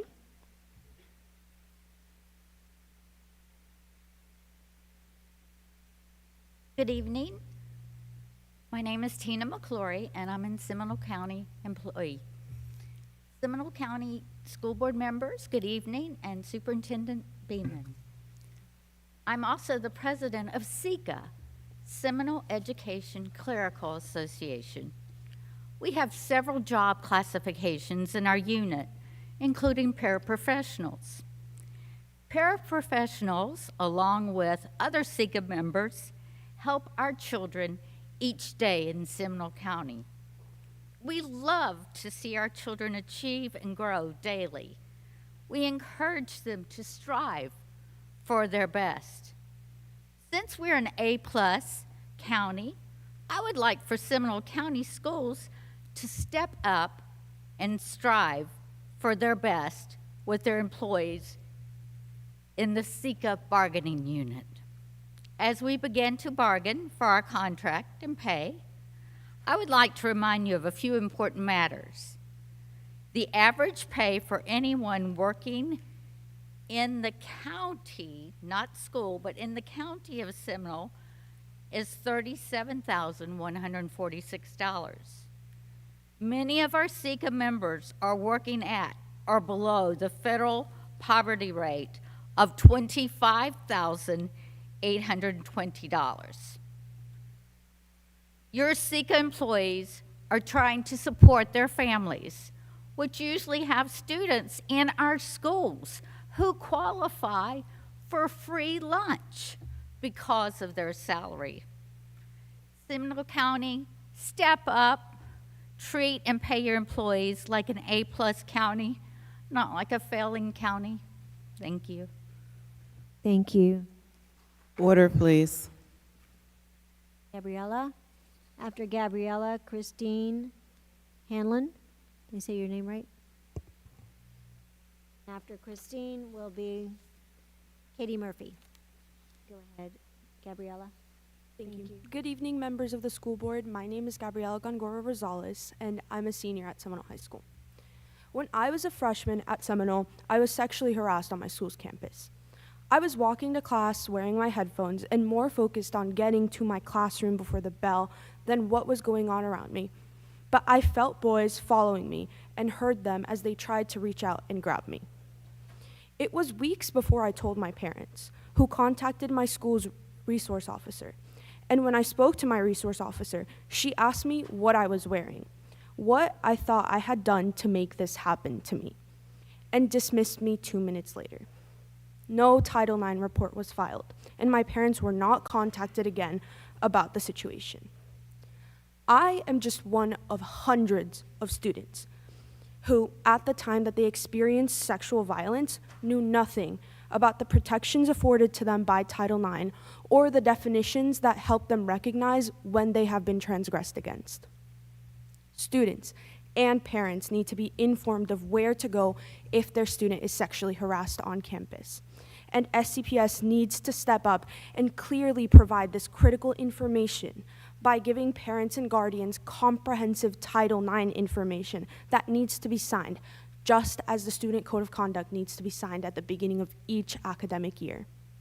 Seminole County Public Schools will always have a responsibility to make it clear that sexual harassment, gender discrimination, and any type of violence have no place in its classrooms among students or teachers. Thank you for your time. Thank you. Christine? After Christine, we have Katie Murphy. After Katie Murphy, I have Nina Sandberg, and then Fiona Shannon. Christine Hanlon. My name is Dr. Christine Hanlon. I'm a parent of a high school student in Seminole County Public Schools. I'm also a teacher. I taught propaganda at Salzburg College in Austria, and for the past 3 decades, I have taught undergraduate and graduate communication courses in Florida. I understand the importance and power of communication, particularly when it comes to symbols. When a high school displays a symbol like a pride flag, the intention is to help kids feel safe. We all know that students must feel safe so they can learn. A focus of Seminole County Public Schools over the past 2 decades has been keeping children safe. So what happens when pride flags are removed from classrooms? What message does that send to LGBTQ+ kids, their friends, their classmates, and their teachers? It is widely known that the suicide rate for LGBTQ+ kids far exceeds that of other populations. It is detrimental to learning when children feel vulnerable, unsafe, and uncared for. Removing pride flags hurts kids academically and can put them at risk for other unhealthy behaviors. Let's just consider one kid who is LGBTQ+ and a student in a classroom where a pride flag was just removed. The school is well aware that this child attempted suicide last year and nearly died. This child was in hospitals and other care facilities for weeks, and as a result, they are still in recovery. What message does the removal of the pride flag send to them? How does this affect their learning? How does this affect their recovery? And how many other LGBTQ+ children are experiencing differing levels of anxiety and concern as a result of this issue? On another note, the removal of pride flags could elevate bullying and other hateful actions against LGBTQ+ kids. The removal of pride flags is dangerous. It creates an unsafe environment. Thank you. Your time has expired. And the pride flags need to be replaced. Thank you. Your time has expired. If you have anything you'd like to present to the board, you Thank can you leave it so in writing. much. Order, please.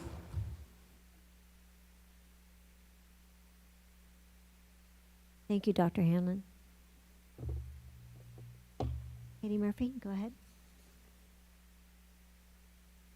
Thank you, School Board and Superintendent Beeman.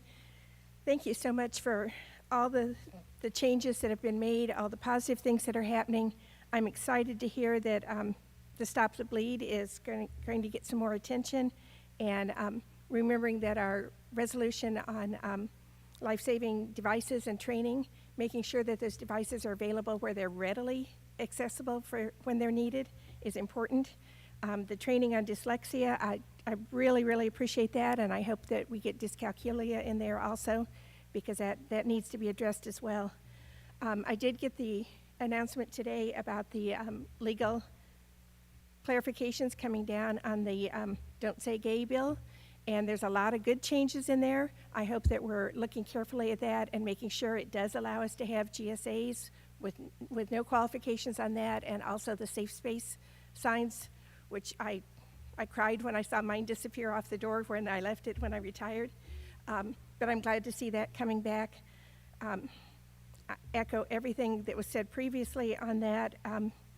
But thank you so much for sending people to the All Together Now conference, getting a chance to look at what's happening in the other counties, and recognizing that we really, truly need a policy here in Seminole County so that kids know where they stand. Just like they said on the sexual abuse, they need to know exactly where they stand and what's out there.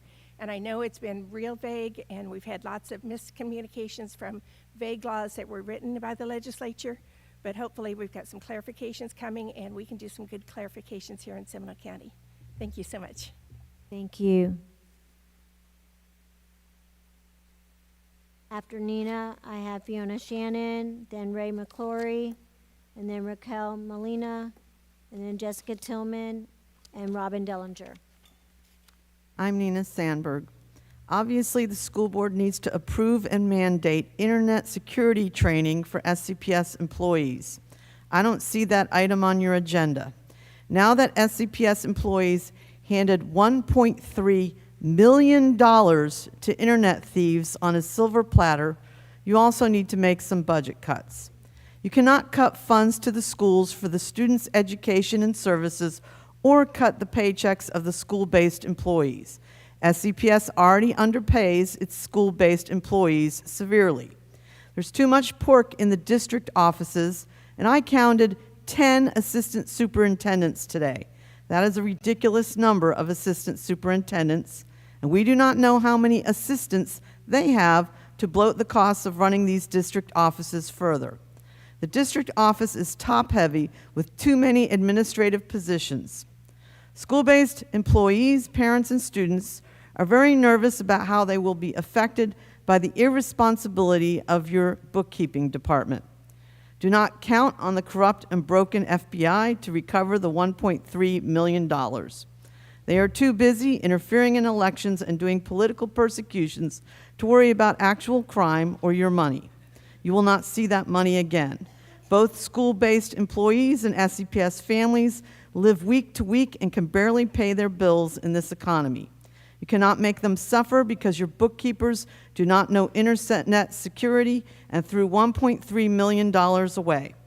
There has been a lack of financial responsibility in this district for a long time. For example, the front office of any SCPS school does not need 6 large-screen TVs. It is not a sports bar. Be more careful with your money. Thank you. Fiona Shannon? Wow. I feel like I'm always coming and trying to be the positive person, so I will We again appreciate today. that. Thank you, Superintendent Beeman and school board members. First of all, as a proud mother of 2 Lyman graduates, how wonderful to hear Naomi's story and the opportunities our students, especially our female students, are being given in our Seminole County schools. And as the daughter of a French and Latin teacher, how far we have come and what amazing opportunities our students have in regards to foreign language learning. And I'd like to go on that trip to Spain too. Anyway, tonight I would just like to recognize that Florida's 2-month state legislative session has just ended, as you've spoken about. Thankfully, none of the dangerous gun bills that were filed were passed. The bipartisan gun safety legislation that passed after the tragedy at Marjorie Stoneman Douglas High School remains in place despite attempts to overturn parts of the bill.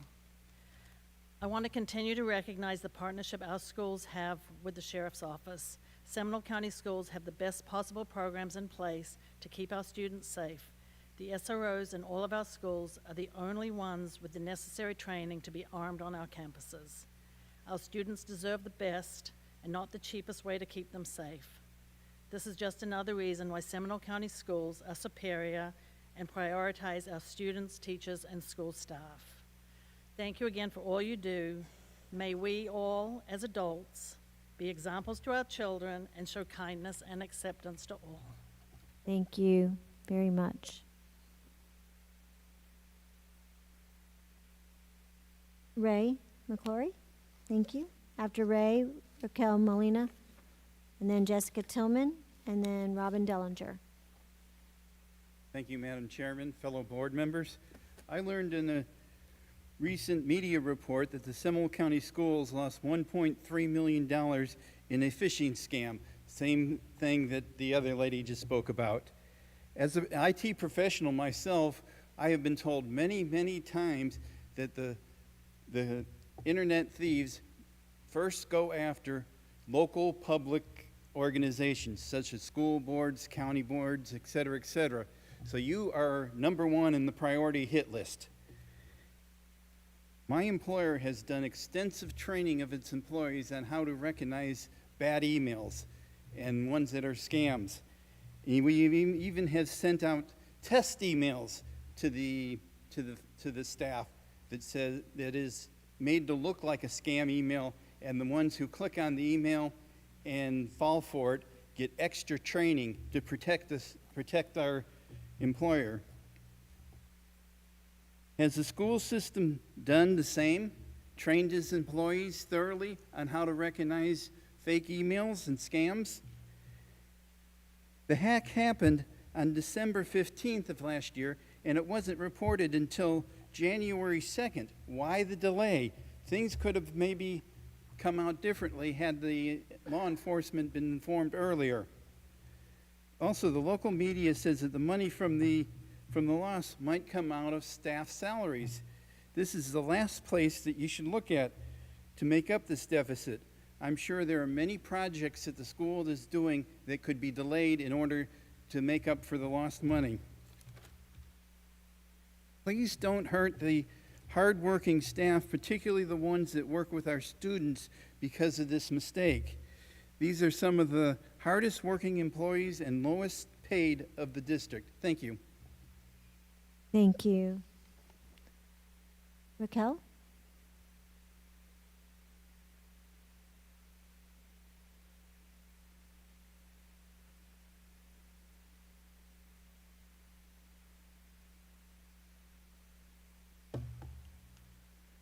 Good evening, my favorite place. Good evening. Okay.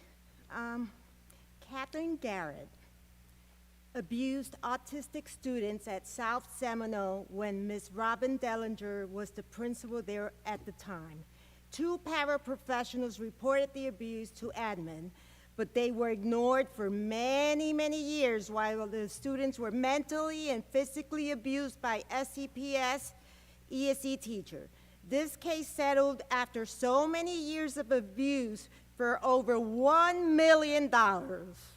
More taxpayer money right down the drain.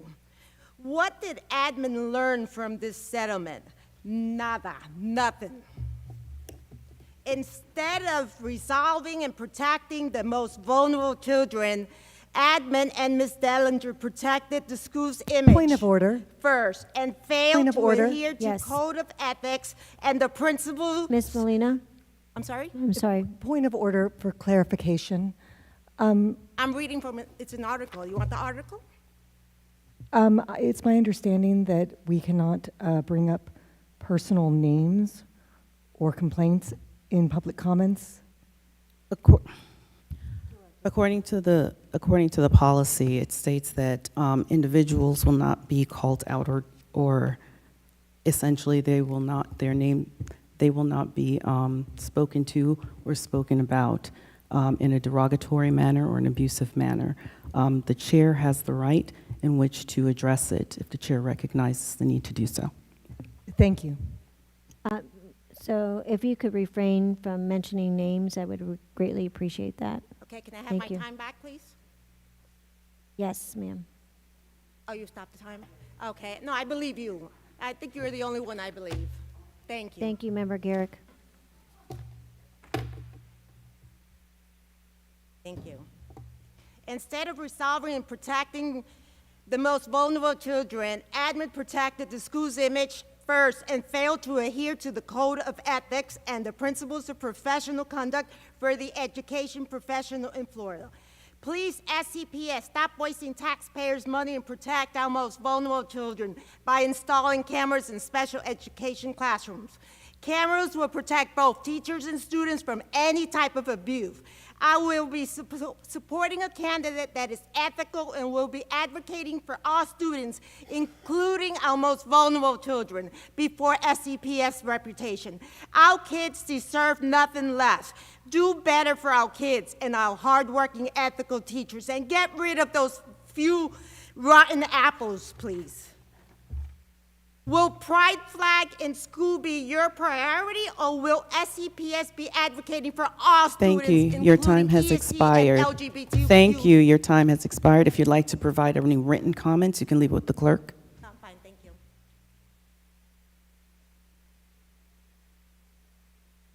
Jessica Tillman? Good evening. My name is Jessica Tillman. I was very disappointed to learn that the district has accidentally lost $1.3 million, excuse me. We're just curious if there are procedures in place that were not followed, that could have prevented this, or if not, why don't we have those? And why don't we have insurance that covers this? And it would be really great if we don't take it out on our school staff because they're already underpaid. Thank you. Thank you. Robin Dellinger?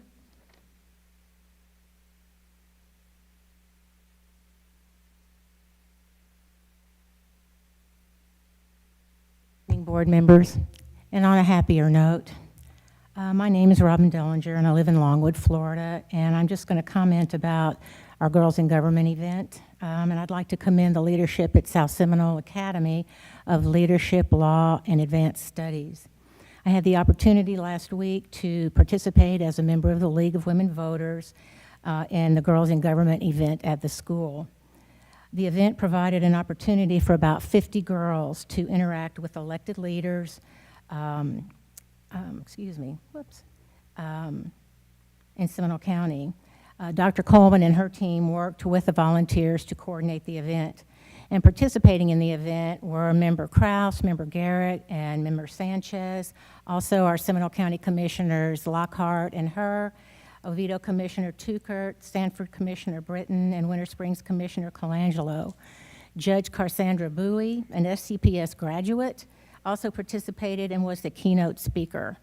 Her words to the students were very heartfelt and impactful as she told her story about having a dream to become a judge and then working hard to make it happen. Dr. Gonzalez, the magnet coordinator, and Ms. Reed, the assistant principal, designed activities that had the students set goals and reflect on how they can achieve their goals. It was very apparent that the students had a lot of background information too. They asked insightful questions and participated knowledgeably. The teachers have done a really great job of preparing them. And I'll conclude with the words of a 7th grade student, different from the one Ms. Garrett mentioned. After listening to the women here today, I feel more confident because they told us about their struggles and told us words of encouragement. Because of this, I want to view my options, and it makes me think of my future and what I can do to plan it out. It also made me think about what I can do now to help these women do their jobs and ensure a good and safe environment for people in the city, schools, and our state. Your time has expired. Thank you. Thank you so much. That concludes our comments for now. Before we adjourn, is there anything anybody else would like to add or speak about that you may I have have gotten? one question. Do you need all of us to stay after the meeting or just the chair? Thank you. Member Garrick? I didn't know if there was any clarification. HR, I know, has been working for some updates on Title IX language. I didn't know if that was something that we're ready to address now, or if the students can be addressed separately. Well, and certainly I think the students have had an opportunity to speak with Ms. Bonds, and there are a couple of different posters and so forth that have gone out to the schools to be placed in different areas throughout the school regarding Title IX. Don't know that they are up as of yet. So we'll have an opportunity to have the students have a follow-up conversation with Ms. Bonds regarding where we're at in that process of updating and providing those materials. The materials also have a QR code that has materials, resources for things such as what's mentioned tonight. So. Thank you. Thank you for updating that education for our students and staff. Anybody else have anything else that they would like to add? Superintendent Beeman? Did I miss somebody? Member Davis. Member Davis? No? Well, Chair, I do have a couple of items. My Yes, please go ahead. report is read-only and is included in the book. But I did have a couple of updates that based on some of the information that I wanted you all to know. I did receive from the Florida Department of Education the settlement yesterday. It was later in the afternoon. It has already been provided to our council and our HR representatives so that not only our guidance, but any of our PowerPoints relating to that topic can be amended to incorporate the clarification, and we will send out to all of the principals as suggested by the Florida Department of Education once we have all of the materials updated. Great, thank you. Would also like you all to know that obviously there's been mention of the fishing event that occurred, and you all know that it is currently under investigation, ongoing, and so there's not a lot that we can discuss, but please know that upon knowledge of the event, it was immediately reported. There was no delay. The district reported it, and we have been working closely with both local and federal law enforcement throughout the duration of the investigation. We are hopeful for positive outcomes based on the very good work of our local and federal law enforcement, and we will remain very cooperative with the ongoing investigation. So thank you very much. Thank you so much for sharing that. This is our last meeting before spring break, and I want to wish everybody here, as well as our wonderful faculty, all our teachers, bus drivers, paras, administrators, you name it, all of our phenomenal employees, a wonderful break. Please stay healthy, happy, and safe. Get some well-deserved break. Your mental wellness is critical in order to be an exceptional employee. Take time for yourself. And sorry. Yes, right. That's right. Oh my gosh, that's right.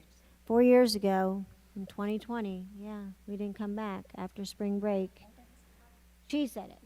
She started it. But that was something that never will hopefully ever happen again. But we switched gears pretty quickly, and we were able to do things overnight, which was absolutely amazing. I know everybody's going to stay happy, healthy, and safe. Pick up some great books, read some great literature, enjoy time with your beautiful families and friends. Thank you so much for being here, and we always appreciate you speaking. Have a great evening. This meeting is adjourned at 7:33 p.m. Thank you. Yeah, that didn't go.